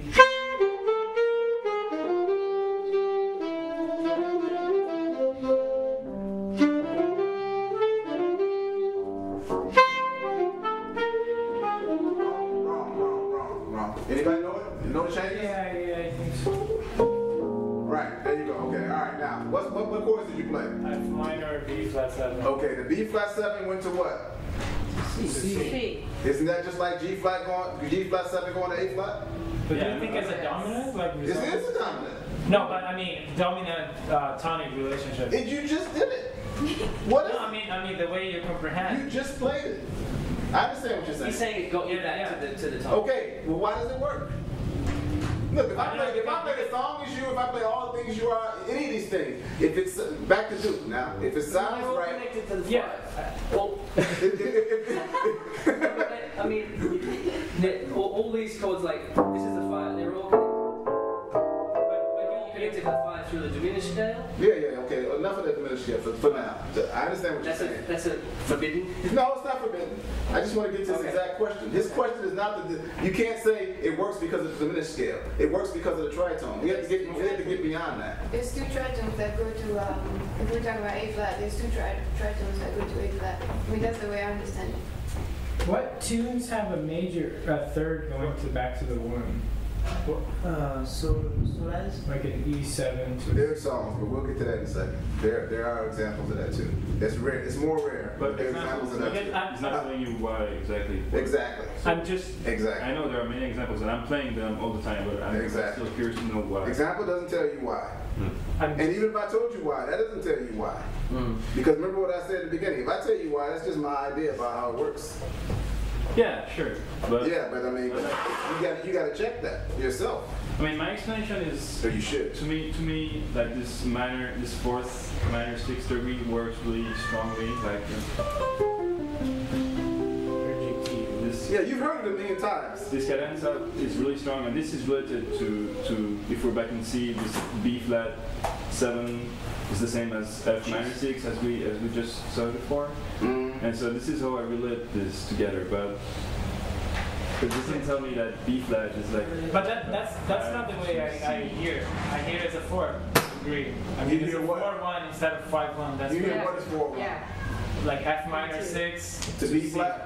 No, I mean B flat I hear as the same thing as F minor 6. Yeah, that's Yeah, what I was yeah. And that's what I hear. It's a 4-1 cadence instead of 5-1. That's what Okay. I'm asking you. Yeah, like All when right. I can't get started. Although it's a dominant chord for sure. Yeah, cool. But see, there's a difference in what you're saying. Remember what I said before. All this goes back to stuff I was saying before. You said, but that's not how I hear it. You know what that sentence translates to me as? That's not how I understand it. Yeah, I understand. Which Yeah, is because I mean we hear approximately the same thing. yeah. But what you understand is another thing. All you're saying is that I learned it like this, or some kind of way. And then she's saying, yeah, she's chiming in, And so And that's what I'm curious to hear what you understand and why. well, my explanation might get a little convoluted for you, but in the beginning, I just looked at that as this sound goes here because I heard people playing it. Okay. Okay, I heard older guys playing, and I said, okay, this goes to one, and I didn't distinguish between. Okay, let's use words. Let's go back. Let's go to the key of C. Okay. D minor to G to C, F minor to B flat to C. The same. For me, I thought that those were just different colors of the same thing. Okay. The word I gave it was going to C. Those were two rows. It's almost like I want to walk the flatbush, and I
time we played, he played the note of D, but our first chord was negative D7. Sorry, I'm coming from Yeah, that's Land. Is what I negative don't understand. A7 from like 1357 A, F, D, B? You guys answer that for me. Yes. Okay. Yeah. You gonna believe them? It makes sense. I don't know if they're just invalidly following it. Yes, it's just intervals. However, functionally, in this negative world, the fifth is the root. That's the only thing you gotta remember. That's why. To begin with. So the D. That's what you gotta remember. D. I told you that a long time ago, but you guys probably didn't remember it. So a few things back. So negative A7, the root's D. I don't know, is it? Yes. Yeah. So you should. So in order to keep the G on the root, you have. That's what he was explaining. That's why he did it like that. Yeah, sound wise. Right. In order to keep the G as the root. So if you think the root is. But there's also something else though.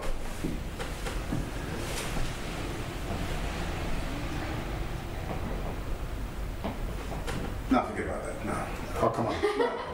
So I get too far out there sometimes. It's just, oh, come on. No, I want to get back to the song. I want to get back to Indiana because I do this all the time, and then I get caught up in webs. Maybe just. I have to control myself. Discipline. You know. Let's go back to Indiana. All right. Sometimes I was using negative progressions. Somebody asked me. He left, so maybe I don't have to answer the question anymore. What are all those other things you were playing? You know, the guy that was sitting there, you know, it's like an accusation. You know? No, it's like when he said, where'd you get all those different changes? Yeah. And some of those changes were some of this stuff. That's all I was saying. So sometimes you're using negative and positive in the same key sound? Yes, because see, here's the thing, and this is not going to help you right now, but it might help you if you kept going down the line. In reality, there's no such thing as a negative and positive world. It's all just one world. Yeah. But you only know half of it, so I have to break it up into negative and positive because you're not familiar with the other half. At least you're not familiar with it directly. You're familiar with it obliquely. You know, with all this other language that you know. There's some parts of it that you're familiar with. That F minor to B flat to C is part of this world. Okay. You know, but you don't know it as part of this world. You know it as, you just said it, minor 4, that's why I hear that, you know. And so that's how you know it. But if you know this other world in another way, you actually can see, your vision widens, you can actually see more. And that's the only reason to do it. Otherwise, there's no reason to just do something that you already know and call it something else. It's a fruitless exercise. Have you just to do that. have you explored the negative and positive and also like how did? Remember, it's one world. Yeah. Okay. But how did you begin to see this mirror thing? Like listening to people play. Mainly listen. For me, it was mainly listening to Von Freeman every week. You know, because I heard him a lot live. You know. He never told you what it was. No, he didn't say it. He didn't say it, but I heard it. I heard him doing it. And now I know that he knew his version of it, you know, I mean, but this was in the beginning, I heard him do it. And right from the beginning, I called it the negative world. It was just... And did you actually write it out at any point to look at it? You just played it? It was played, you know how those cats play, it was played in figures. It's not like they are going to sit there and arpeggiate it for you like we're doing right here, you know, or play a pattern or something like that. It was played in music. And then out of the music, you have to, you know, extract what the information is. But you know, I'm skipping a lot of stuff. There's a lot of research and researching through history and all this kind of stuff, wondering about like where the tonality comes from. You know, there's a whole lot of stuff behind it. All the stuff we were talking about the Overtones series and the Undertone series and all, you know. I mean, all that's in there too. But initially, I heard it from people playing it. Because this is like opened up a whole thing for me, but I'm starting to understand it. But I remember one time you said, just get to whatever it is you're getting to in your own way. And for me, I'd like to write out the various parts of it so I can start to... Yeah, that's because you're a write-out cat. Yeah. Yeah. But I'd like to see how it works and then start... I mean, it's a fantastic superimposed thing that it does get you to the Barclay Center because it's heading there. You know what I mean? But if you write it out, then... Let me give you a simple example. Since you guys are 2/5 guys, right? Okay. All right. Stay in C, you know, really simple. 2/5. Okay. Very simple, right? Right? Yeah. Very, very simple. Everybody understands that, right? Okay. You know, let's make it a song. Let's put it. Let's do rhythm changes and see. Like slow. 1, 2, 1, 2, 3, 4.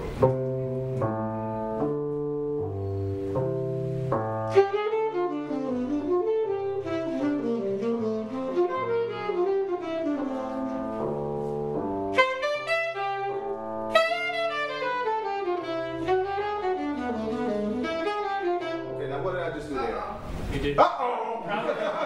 Probably negative world.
But the thing is the timing.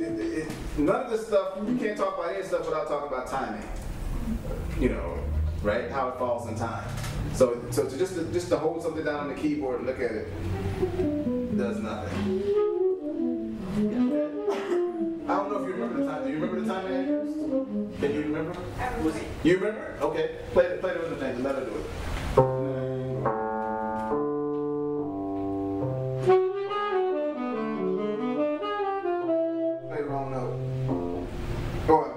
In terms of what I played.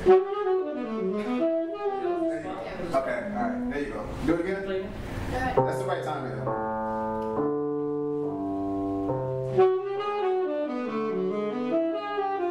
Alright, right. Now. What does that mean? Who said that? What does that mean? You put it on like the 6. Right. Okay, now see, here's the thing. Here's the thing. He's right. He's right. What you played led into the 6 chord is what he's saying. Yeah. It actually led into. There's a couple of those. That's what I meant. Yeah, I understand what you're saying.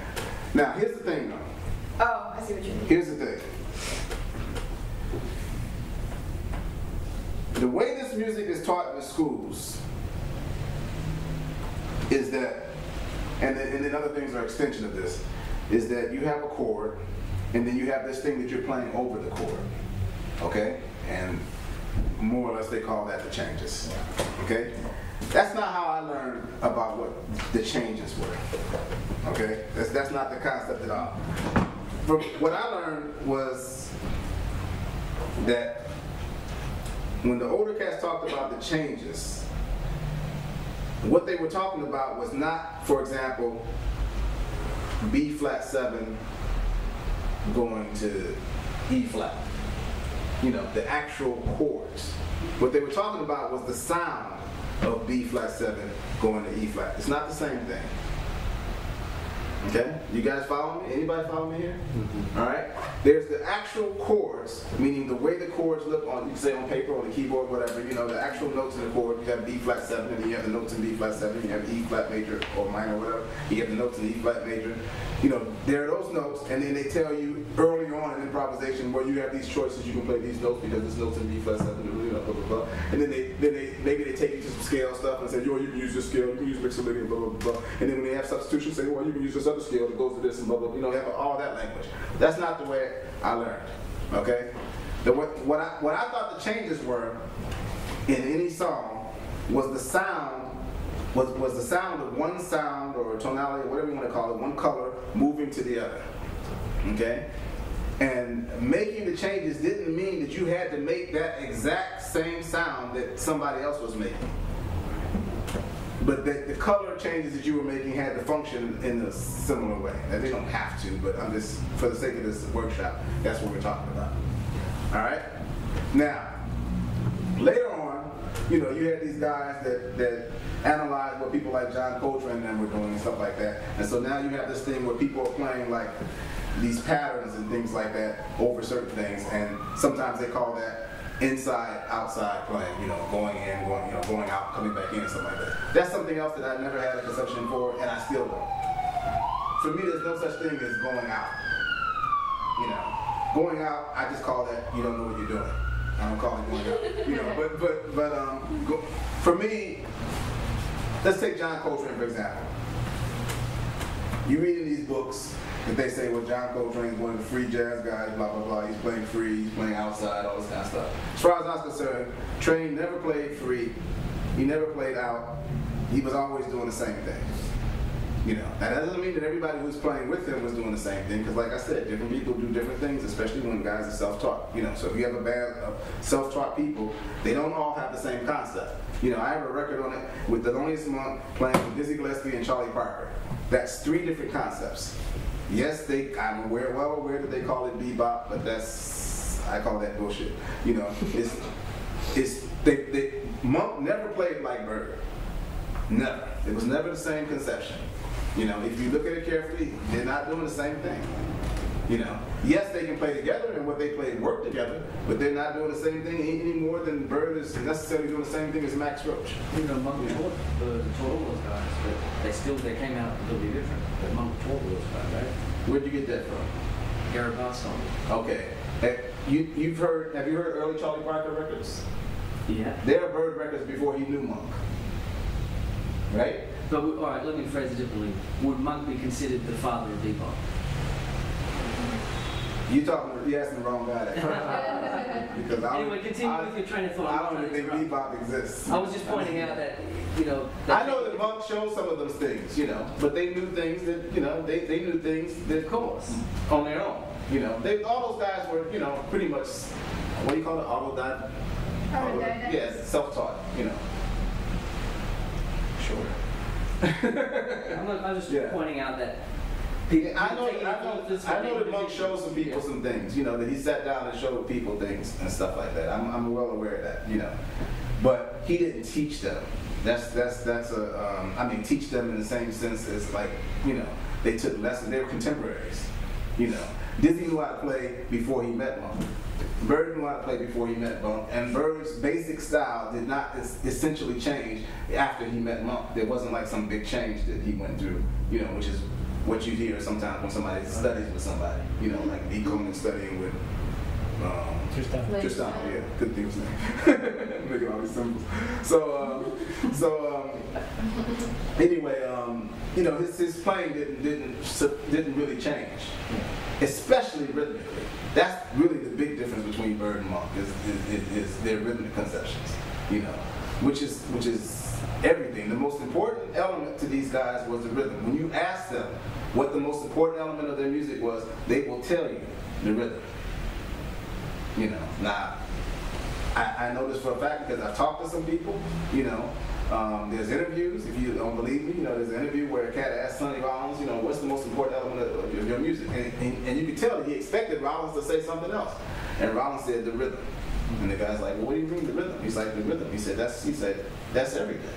You know, I asked Von Freeman that same question. He said the rhythm. He said the notes were there already. He said Tatum and all those guys were playing the notes. Duke and all the notes were all there. You know, the big difference between what we're doing and what they were doing is the rhythm. You know, You're saying that Von Freeman, he took those things, but his rhythmic thing made him him. Is that what you're saying? Or anyway. no, it's not that. I mean, it's not all encompassing like that. I'm just saying that that's a very, very, very important element. You know, now it may not be to a lot of people today. The note thing may be the most important, or the chord thing, or whatever. You know, most people that have a harmonic concept or whatever. But I'm just saying that music, the identity of that music is really in the rhythm. That's what I'm saying. You know, but obviously they were very sophisticated in terms of melodies and harmonies and stuff too. I'm not saying that, you know, that's nothing. I wouldn't say that. You know, but anyway, that's neither here nor there. Where were we? What were we just talking about? On the 6th chord. Yeah, that's what we're talking about. Okay, so all that was one of those things that I just showed you. Oh, I hadn't showed you because we never got to it. We never got to those 4, did we? All right, so going to C, we just talked about B flat, D flat, E, and G, right? Okay, we talked about it before in A flat, but now we're in C. So, is that right? No. G, D flat, yeah, it's the same thing. G, D flat, E, D flat. B flat. huh? E and B flat. Right. Play with us.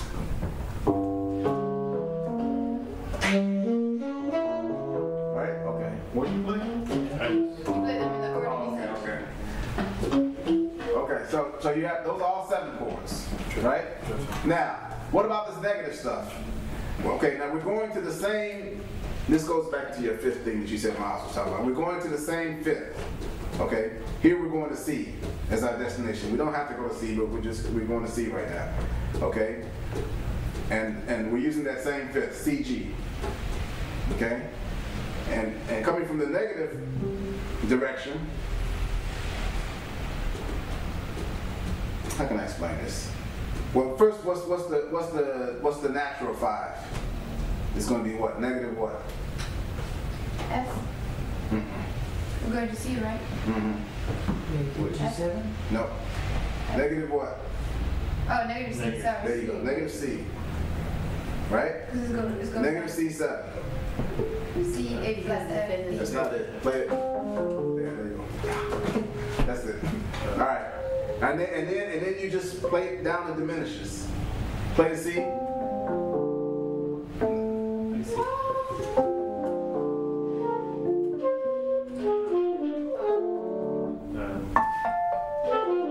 Let's all do it together. Let's do it together. Let's do it together.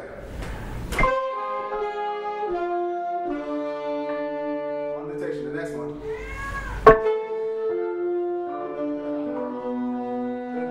Next one. And that's the one I used. Okay?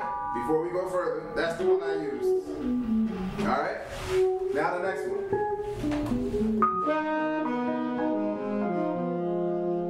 Okay?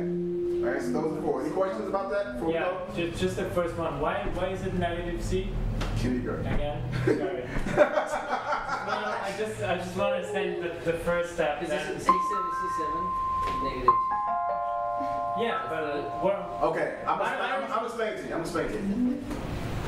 What's the dominant progression? The normal one. Now it's going to C. G7, C. Why is it called dominant? Because it's a 5th apart, or whatever. Why is the G7 called a dominant Well, chord? because of F and It doesn't have to be G7. You realize it could just be G triad. It's the same thing. G major. because it's a 5th step. There's this like 5th downward 5th movement. Is this? Why is it called the dominant? Why is it? Why is it a dominant chord? Not dominant 7. Dominant. Because of the B, there's the Okay. All right. sense. The The first 7th degree that play C. What's that called? In Tonic. Okay. Play D. What's it called? 2nd degree. No, that's not. Subdominant. It's got a name, sub. It's got a name. Subdominant. No. Subdominant 4. Oh. There you go. Supertonic. Supertonic. Next. What's that called? Next. Sub-dominant. Next. Dominant. Ah! Here we are. That's the dominant. Yeah. All right. So if you did a triad build off the 4 chord, it's going to be called what? Sub-dominant. If you did a triad build off the 3rd, it's going to be called what? Medium. Right. That's why it's called the dominant. Okay? Okay. All right. It's very simple. I'm not, no Okay, tricks. yeah. No tricks. All right. Now, back to the negative world. The key we're in is what key? C. The 7th No. sensitive. What key are we in? C. No. No flats. The negative world. What key are we in? Yes, no sharps, no flats. What key? Negative G. Negative G. There you go. Negative G major. Play negative G major. Well, actually, we have 2 flats. 3. You're right. Now play the scale. You see that's tone, tone, semitone, tone, tone, tone, semitone. It's the same structure as major. But that's not no sharp to no fifth. She's right. Yeah, she said that already. It's 3 She flats. corrected me. She said that already. You're right. Play it again. We had to start on G, but Because of the dominance, that's why we start. E. That's why we start on G because it's the dominant. No, we haven't got there yet. Okay. Let's do 1, 2, 3, 4, 5. In negative. 3, 4, 5. Stop on that 5. Okay? That's it. Now play a dominant 7. That's why. So you get dominant 7th and C. Now we're negative. Okay, but now the question: why did we start in 7? Since with the key. Why we starting what? Sorry. Why did we start on G? Since the key we were is no sharp, no flat, or C major or We're melodic. keeping the same. I made a We're mistake. keeping the same. We're keeping the same fifth. No, that's just what I Yeah, wanted we're keeping the to same fifth. I already said that she said that was a mistake. No, I didn't understand. All right. If we did that, we'd have to start on E. But it doesn't. So that's the starting point of the negative, like dominant progression. We keep the same fifth, and we play the scale. Okay, there's a word for it though. What's it called? No, not Maria. Not Maria. No. There's a word for this relationship. Is it a generator? What's the in your language? What is it? C major and in your language, in normal language, C major and E flat major. Oh, for the negative. yeah. C major and C Yeah, minor. C C major, C minor. I told you, please. C major and C minor. All right. So, what relationship are they in? What's it called? C major and C minor. There's a word for it. Monuments. I don't know the word. Parallel. Parallel. Yeah, exactly. Yeah. C minor is the parallel minor to C major, Yeah. and C major is the parallel major to C minor. Yeah. All right, you have relative and you have parallel. Yeah. All I did was I made a mistake when I did the key signature thing, getting the relative mixed up with the parallel, but she corrected me. If we did relative, then it would be no, Right. instead of doing parallel, I did relative. You Okay. still give me a blank look. If we No, get I understand what Okay. you're talking about. I all right, don't. now, everything I'm talking about in this world is parallel. So you have to. You don't have to do anything. No, I mean, This is what we're talking. This is what we're for doing this today. topic, you take all of the parallel. That's what the fifth thing that you were talking about. That's the fifth. That fifth is like a spine of tonality, and then and it doesn't have a sex. And if you look at it coming from the bottom up with the major third, then that's masculine and that's major. And if you look at it with the major third on the top coming from the going down, then that's feminine and that's minor. What you call minor. I call it negative major, but it's the same. It doesn't matter what you call it. When I'm playing, I don't call it anything anyway. Will be So it C doesn't- major or F minor. I mean, in our world. C minor. C major or C minor. Yeah, that's really strange. But the root is C. Play the C in the bass.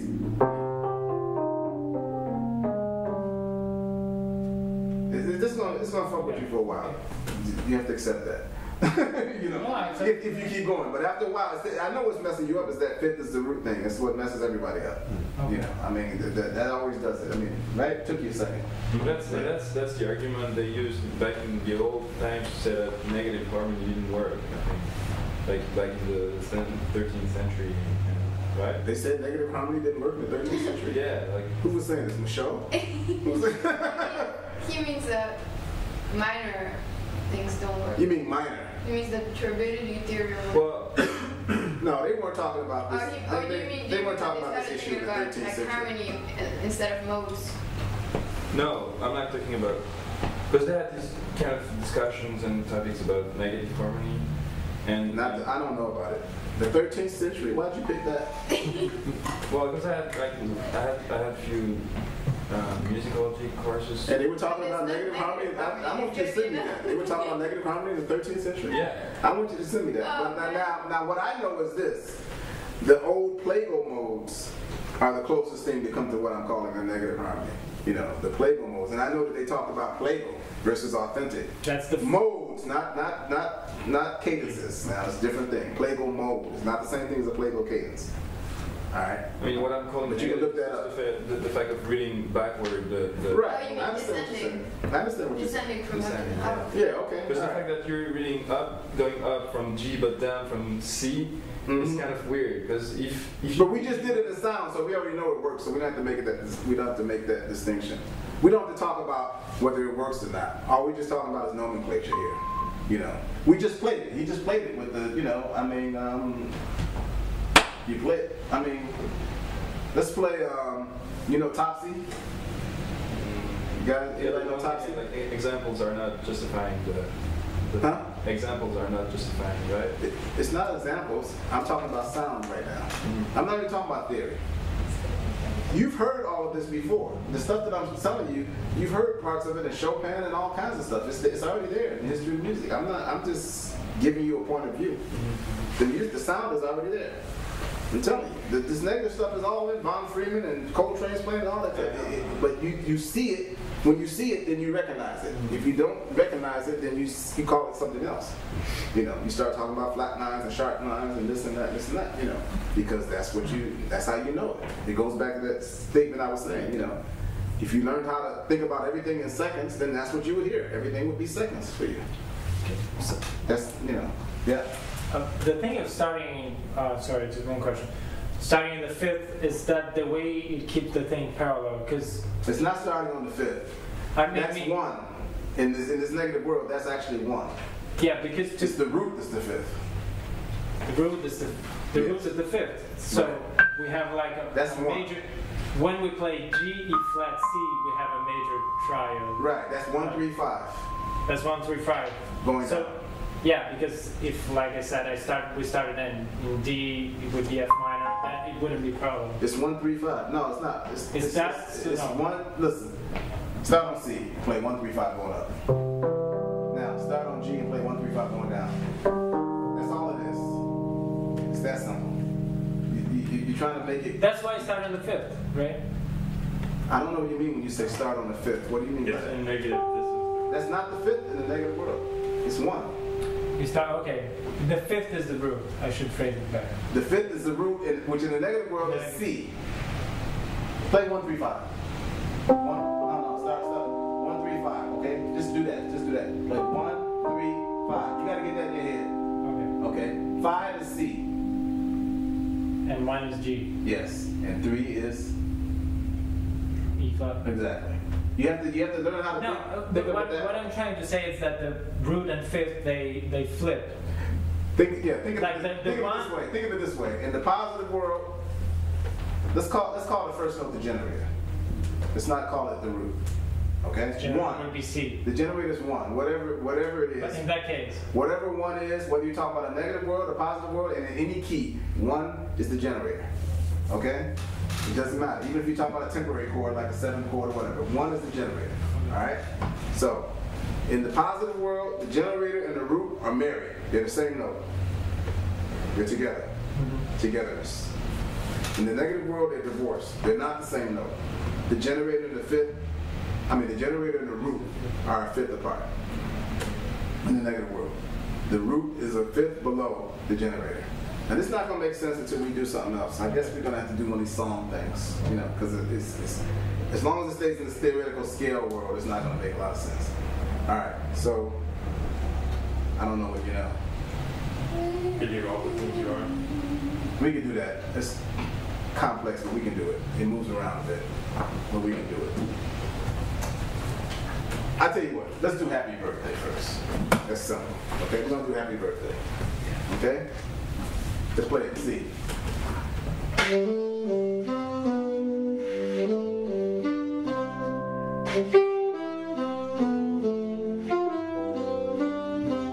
Okay, do it slow. Go away, la, da, da. Keep it simple.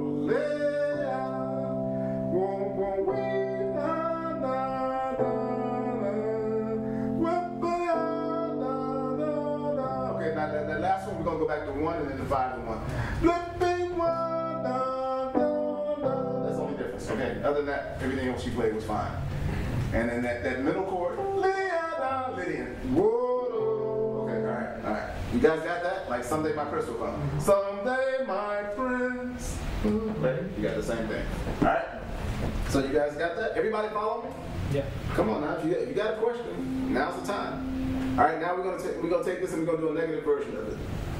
Okay. Now, parallel negative version, which means we're gonna keep C as the C is still the root, but now our key is negative G. Okay? Negative G. Negative G. Major. Major, yes. Okay.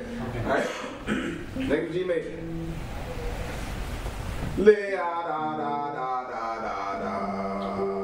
Now, the melody starts, and Happy Birthday starts on what?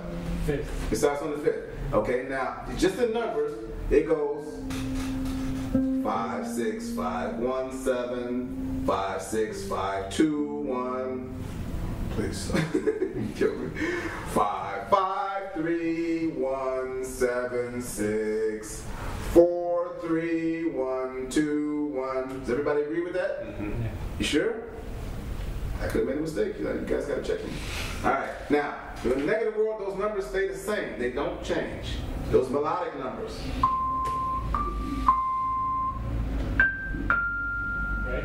No. The direction hasn't changed. Yes.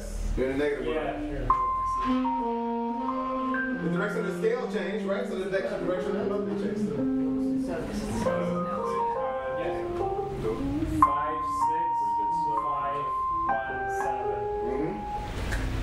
It's inverted. Yes. Okay. Very good. Yes. He's like, I just now got it. Yeah.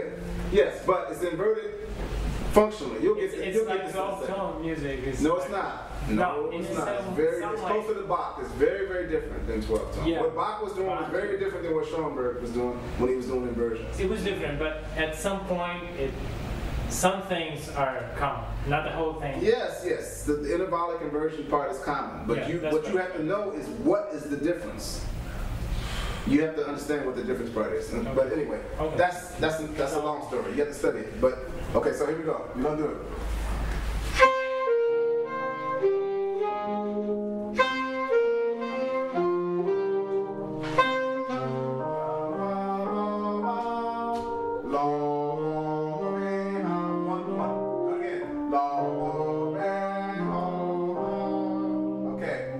Does it sound like it works? I mean, it might not sound like a happy birthday. Does it sound like it?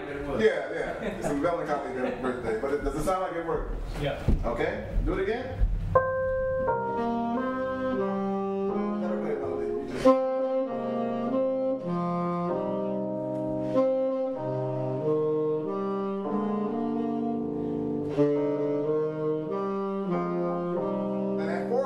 Phrygian. So sad. That's Phrygian. Lydian converts to Phrygian. Major converts to minor. Mixolydian converts to Dorian. Okay, I got the melody, but the chords are still like we are playing 1, 4. Yes, we are. 1, 4, 5. Okay, got it. Rock and roll, baby. 1, 4, 5. So this is 1. The 4 would be G minor. Right. Keep going. And the 5 would be 1, 2, 3, 4, 5 would be F minor. Right, exactly. And then That's it for this song.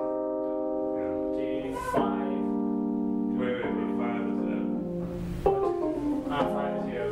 La da la da. Repeat that. Da da da da da. Repeat that. Da da da.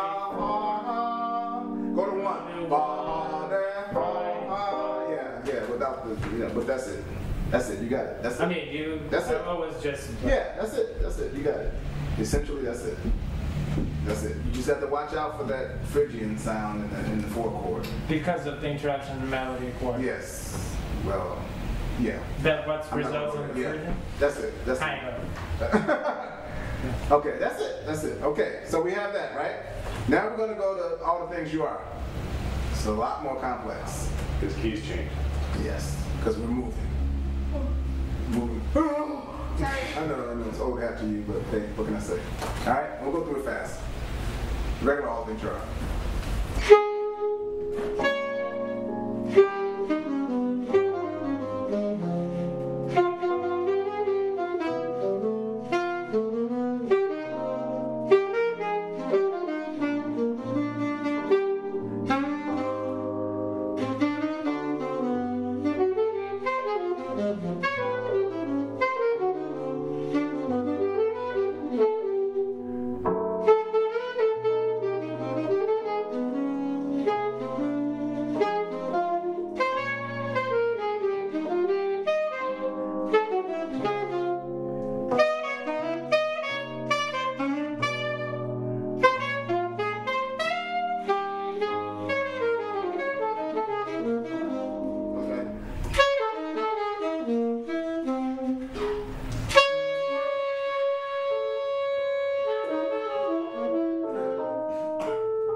Play the G to C to going back to the beginning of all things you are. G to C. That's what. Okay. Sorry, do it again. No, it's 2. Like bang, gang, go. Okay.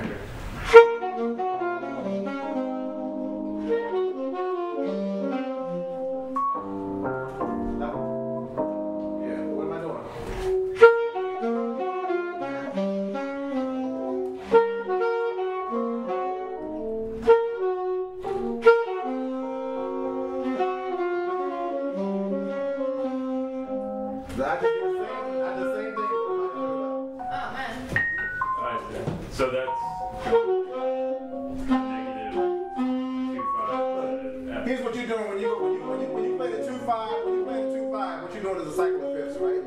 You're coming down in fifths, right? G, C, F. Just descending fifths. All I did was ascending fifths. Are you playing a bigger seven? Right? Which is like the -2/5. Which is yeah, I wasn't doing 2/5s. I was just doing 7 chords. okay, so like, yeah. That was just doing 7 chords, right? Ascending fifth starting on. But you can do that with all the things you are. You can do 7 chords with all the things you are. Let's go from the last part.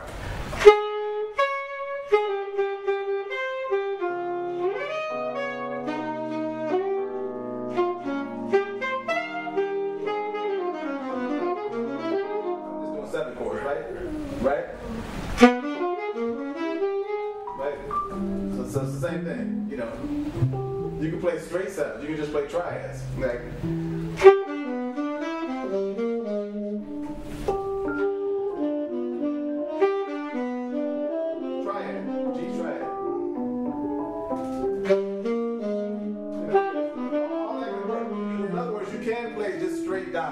you don't have to play, you know, right? Now, if you want another color, okay, now all I did was the same thing, but in a negative world. Right. Same thing that we were just talking about, but in a negative world. So I was, and getting to the F, I was coming up from 2/5 below, right? E flat to B flat up to F. So ascending fifths. That's cool. So it's like going to Flatbush down this street or going down that street. You still get to, you know, you converge on, you know. And E flat would be. Maybe you're going to Flatbush from 5th Avenue. E flat would be negative G7. Huh? E flat would be negative G7. Yes, yes. Negative B flat. Negative B flat. Negative B flat. Negative B flat. then negative F. Going to negative C, which is the first chord all the things you are. Okay? That's the only one I understood. That's Aeolian. Aeolian. So it makes the difference. Okay. Water. Yeah.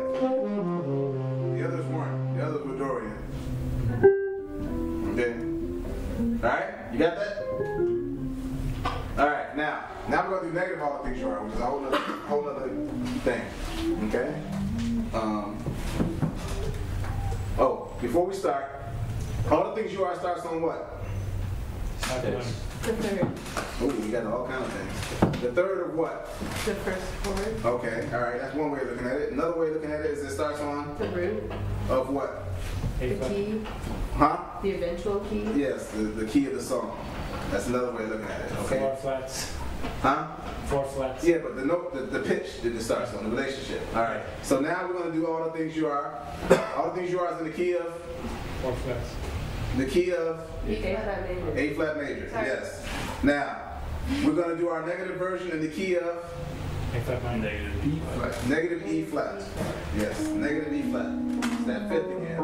Which is, could be called A flat minor too. You could call it that. Okay. But we're not, but the, Yeah, okay. the constellation of chords we use are not, it's not going to be A flat minor, trust me. But it's the same notes. That's what I was. Just that one thing is the same notes, Yeah. but the rest of the stuff around it doesn't act like A flat minor. And we're playing E flat negative because we are keeping the same generator. No, the same root. Same root. Yes. The generator is different. The generator is E flat. E flat. Yes. All right. So the first chord is in all things you are is what kind of chord? Submedian. Yes, right. It's a sixth chord, right? Is it Minor what? chord. It's a sixth chord. Submedian. She said submedian. Submedian. She's right. Oh, that- She's right. That's what I said. Yeah. That's what it's called. It's a, it's a sixth. I didn't know anybody's gonna get that correct on me, but that's correct. All right. So it's the sixth chord. So Which it is- will be an F sharp. Go ahead. Go F ahead. sharp minor. Major. No? But that's It's negative. that's not confusing. That's the generator. Oh, you have to go down. 3, 4, 5, 6. B minor. B major. Huh? B major. Okay. Why B major? Because we start on the submedian, which is going back G from flat. E flat 1, 2, 3, 4, 5, 6, and then we build a triad.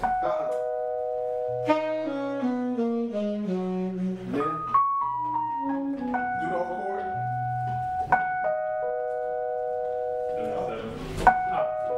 There you go. There you go. Okay, I That's was it. playing just triad, Which is what? In your which language. is A flat minor. No, it's not. What is it? Or B6. There you go. It's B6. Well, The root is B. No, it's no well. It's B6. why the root is B? Just when we do Religion of understand. 7 chords. No, that's not why. Why is the root B? I said it many times. I said this is gonna fuck with you. The root Because is the fifth. because it's the whole negative generator one, the root is is the fifth. This. Yes. Okay. That's it. Okay. That's why. And Because- the other thing is that this F. I know you want to make it A flat minor 7, right? That's what you were thinking of. Yeah, that's my first stop. But- Yeah, but that's not what it is. Okay. It's B6. So can I just real quick go back to Happy Birthday to You? Mm-hmm. So the first chord would be E flat 6. Is that? No. The first chord would be.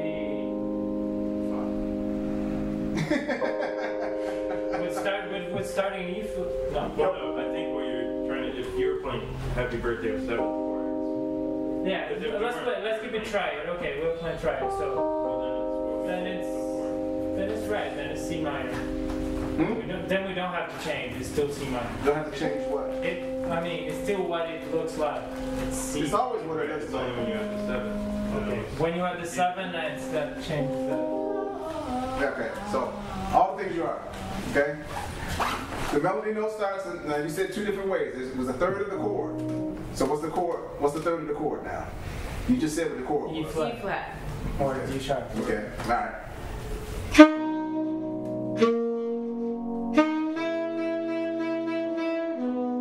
Okay, you see how we did that so far? Before we go further? Well, I couldn't understand anything, but the whole thing, but I got the idea. Okay. Wanna play it?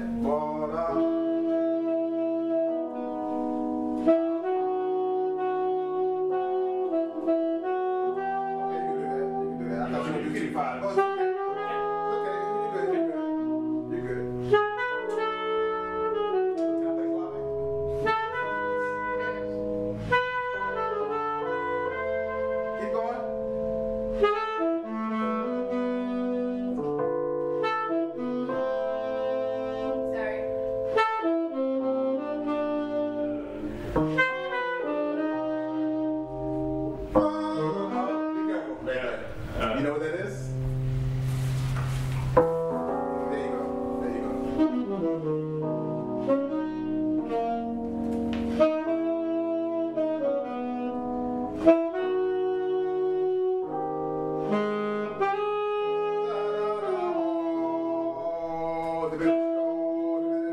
Diminish.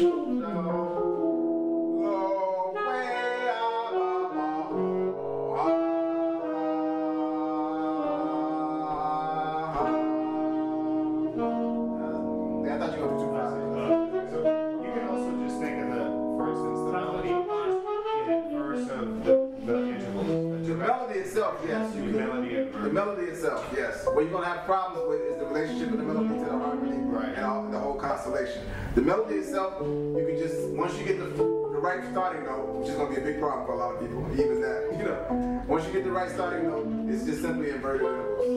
Okay. Yeah, right. Right. But the whole relationship, that's the more complex. Can we go step by step, just the first phrase? Okay. Well, as far as the harmony, okay. I think that's more complex. First chord. So first chord is this, right? Play it.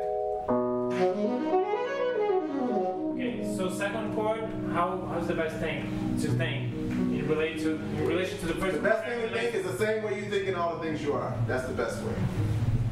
Yeah, but you could think about moving up a fourth, or you could think about the second degree, whichever. Okay. How do you think in all the things you are? How do you think? Everybody might think something different. I think a fourth up. You think a fourth up? Yeah. All right. So in this, you're going to think a fourth what? Down. So if it's B, it's E6. Check with him. Right? Well, just the fourth. Fourth, no. Okay. Yeah. F sharp. And if we think about the tonality, it would be, what's it called, the second degree again? Tonic? And supertonic. So this would be here. It's two. Just call it two. In other words, it's like six. All the things you are is 6, 2, 5, 1. Yeah. And then it goes to 4. Right. Okay. Right? So, now, but the 4 chord is not 4 in the key of 1. It modulates the 4. so you modulate the... 4 becomes a new key, in other words. So we have to rethink the scale. No, I'm talking about all the things you are. Okay. That's all I'm talking about. Okay. I mean, let's do all the things you are. All the regular one. Even though there's no words in the regular one.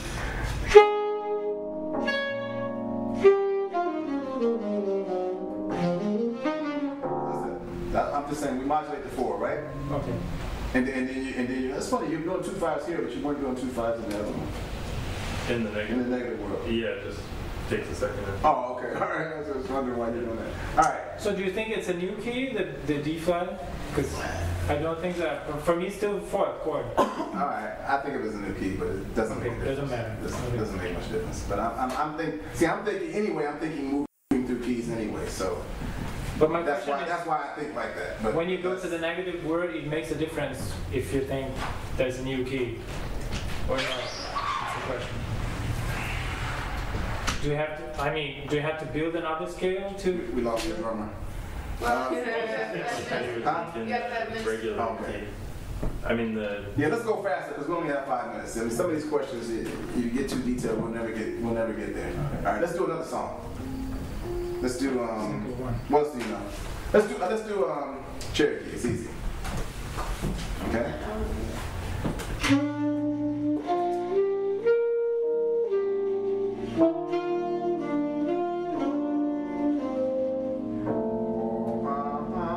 dominant here. Way up, woo, wa, da, ha, ma, la, woo, wa, way up, woo, wa. We just get that chords together. Wa, da, woo, wa, woo, way up. Okay, I think you got the rest of it now. Okay, so the melody starts on the third, right? Okay, so we're going to the negative key. What key we in, Carolyn? Carolyn? What's your name? Is Carolyn? Caroline. I have to think about this for a second. Cherokees, what keys? B flat major. B flat major. Is your name Caroline? This is B flat major. Okay. Okay. So. It's just simple. Keep the B flat as your root. Okay. So E flat minor. Keep the B flat as your root. And what do you call it? Negative B flat. Or. B flat's the fifth. B flat's the fifth. Oh. The E root. flat. E flat. Go a fifth up. Oh, F. Right. Negative F. You just gotta go a fifth up. It's just that fifth. That's all we're dealing with. That fifth. Go up a fifth.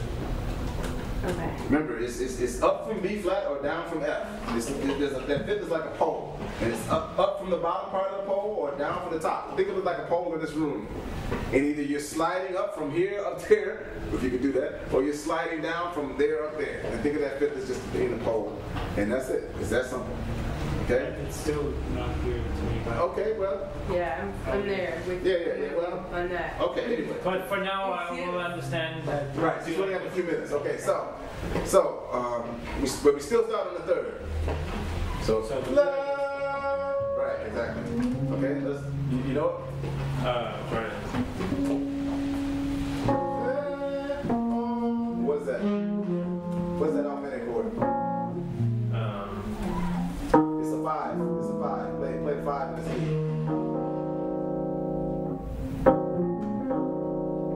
Okay.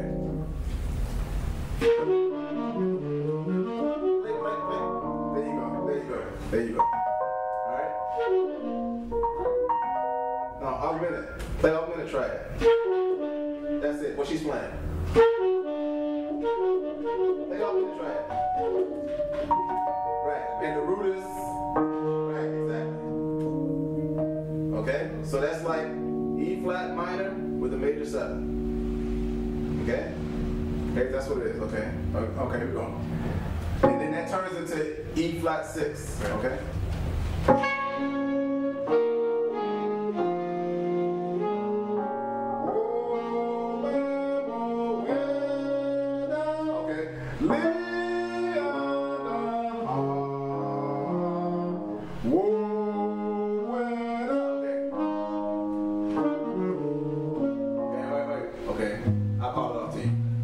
After the E flat minor with the major 7, E flat 6, right, keep going, okay, right? No, do 2-5 there. Do 2-5 there. Follow me, okay?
that needs more time than that, it's okay. Okay.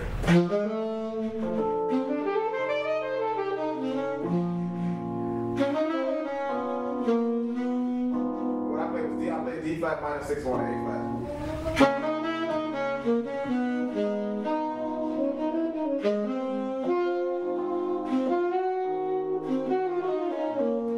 Now the bridge, you know the bridge? Yeah. There you go. Okay. Yeah, keep on.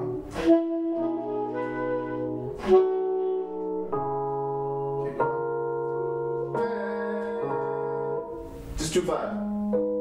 2-5 first. Do the 2-5 first. Finish. Now, turn that to 2 chord. Oh. Yeah. There you go. Now you're back. Okay. Now the melody. Start again. No.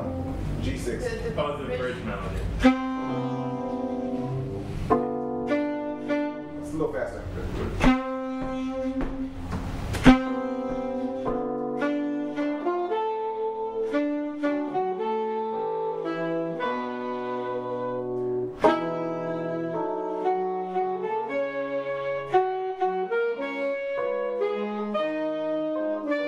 And that has a major seventh on it.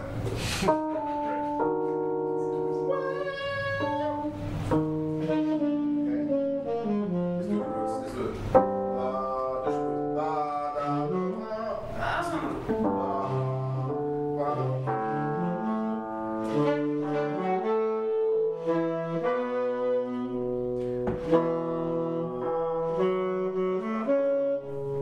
Do it again. Do it again.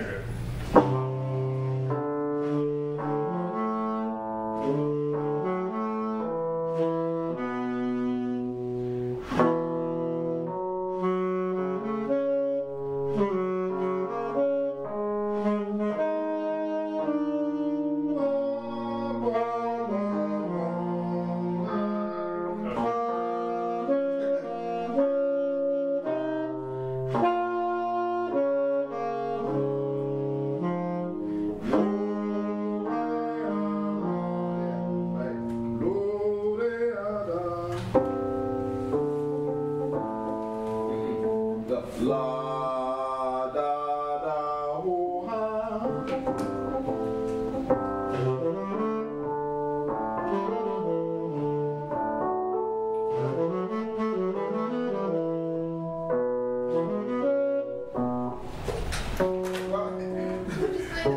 The irritant. He's trying to figure out something.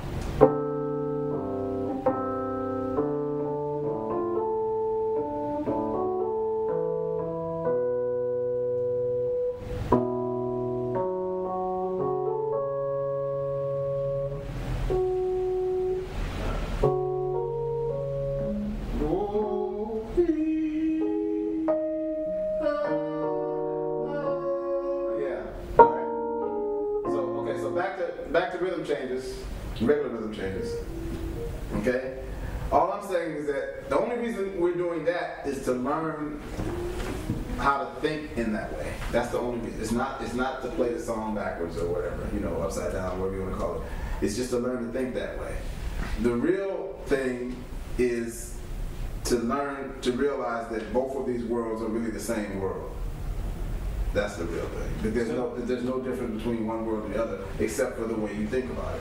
So you play those chords, and while the pianist could play the original chords? No. No? No. No. That's not the point. It's just an exercise. I mean, for me, it's just an exercise. I have a few tunes that I messed around with, turning around things, but they're unrecognizable though, because of the rhythm and all that. But it's what we're doing now is just an exercise. Okay? It's not that you play negative while somebody else plays positive. Okay. It's not that simple. When I say that they're the same world, I mean that literally. But if you play in a way where you're playing, where you say this note goes to this chord and this scale goes to this chord, then this thing might not work for you. You might as well just stick with what you got.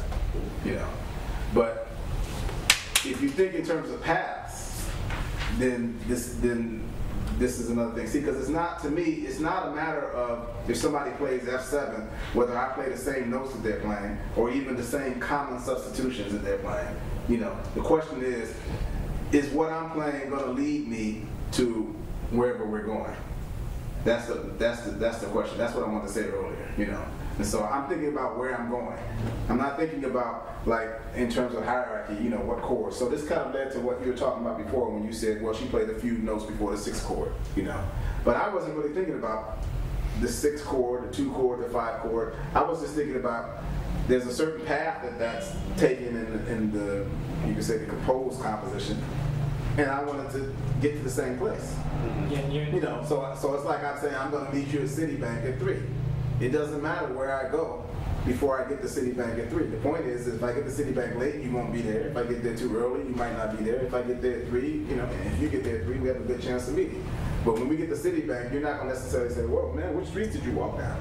You know, I mean, as long as I'm there at 3, you know, so that's how I'm looking at this music. It's like you have, there's places you're going. The whole music is moving. And it's not just in terms of pitches, it's also in terms of rhythms too. You know, because all this voice leading stuff and all this stuff works in rhythm too. Please don't, it's not the exact same thing, you know, you have to, you know what that means, but it all works. There's such a thing as rhythmic voice leading, there's such a thing as, in my mind, dominant progressions and rhythms and all this kind of stuff. Rhythmic negative world too? Well, the negative world is problematic because at least we haven't discovered how to go backwards in time, you know. You know, it's 406. Okay, all right. I'm wrapping up. She's telling me I have to get out. Ohad said we have to do this before. Can I make just a short question? Yes. If you think about a dominant, for example, the 5 of the second in the negative world, you 5 of the second? The 5 of the second. So yeah, secondary dominant of the second degree. Yeah. The 2. I don't know. Give me an example, so I know what you're talking A7 to D minor in C major. A7? A7 to D minor. Yes. If there's a tune that there's an A7. You mean a 6-7? That's what you're talking about? No, secondary dominant. The dominant of the second. Okay, all right, secondary dominant. If we're going in the negative words, the same thing. We get the second degree, the super time. But what key are you in? I'm C. I'm in C major, positive world. Okay, in C major, I call the secondary dominant D. But you're saying C. Okay. To me, the secondary dominant is the dominant of the dominant. Okay, for me it's like auxiliary dominant, maybe it's a better term. Just tell me which chord you talk about. A dominant of another degree that's not 1. Any other degree? Any other degree. Oh, okay, all right, okay. All right. Sorry, all right. A dominant of any degree that's not 1, okay, all right. So, in the negative word, you think in the same way. You get this degree that you want to arrive and just walk a 5th down. Is that how it works? Yeah, I mean, a dominant of something is a dominant of something. Okay. If it's a positive dominant, it's going to be, you know, you're moving in descending 5ths. Okay, yeah. If you're making a positive dominant progression, the cycle of positive dominance is descending 5ths, right? Negative. Of major chords, all right? Okay. And the negative word is ascending 5ths of minor. That's how you came up with F minor for B flat major. That's how you came up with the key. The key signature for Cherokee. No. No. No. No. That was the pole, the 5th thing that I was talking about. The pole in the middle of the room. That's how I came up with the key. Was the pole. It's like you have this 5th. It's a pole, right? In the case of Cherokee, when you say the key is in B flat major, that 5th is B flat F. Okay? It's that simple. B flat F. And how I came up with the key is I just reversed that. F, B flat. That's all. Instead of going up the pole, I went down the pole. Think of it like a pole in a firehouse or something like this, you know. And instead of going from here to here, they usually don't do that. You know, but go from here to here, you go from there to there. That's all. In order to get the key. But you don't have to do it in that key. Of course, we don't have to do Cherokee, and we can do Cherokee in another key, right?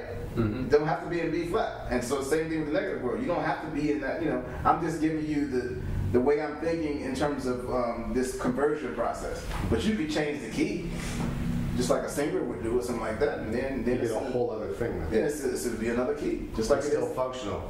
It would, the relationships would be the same. It would be just in a different key.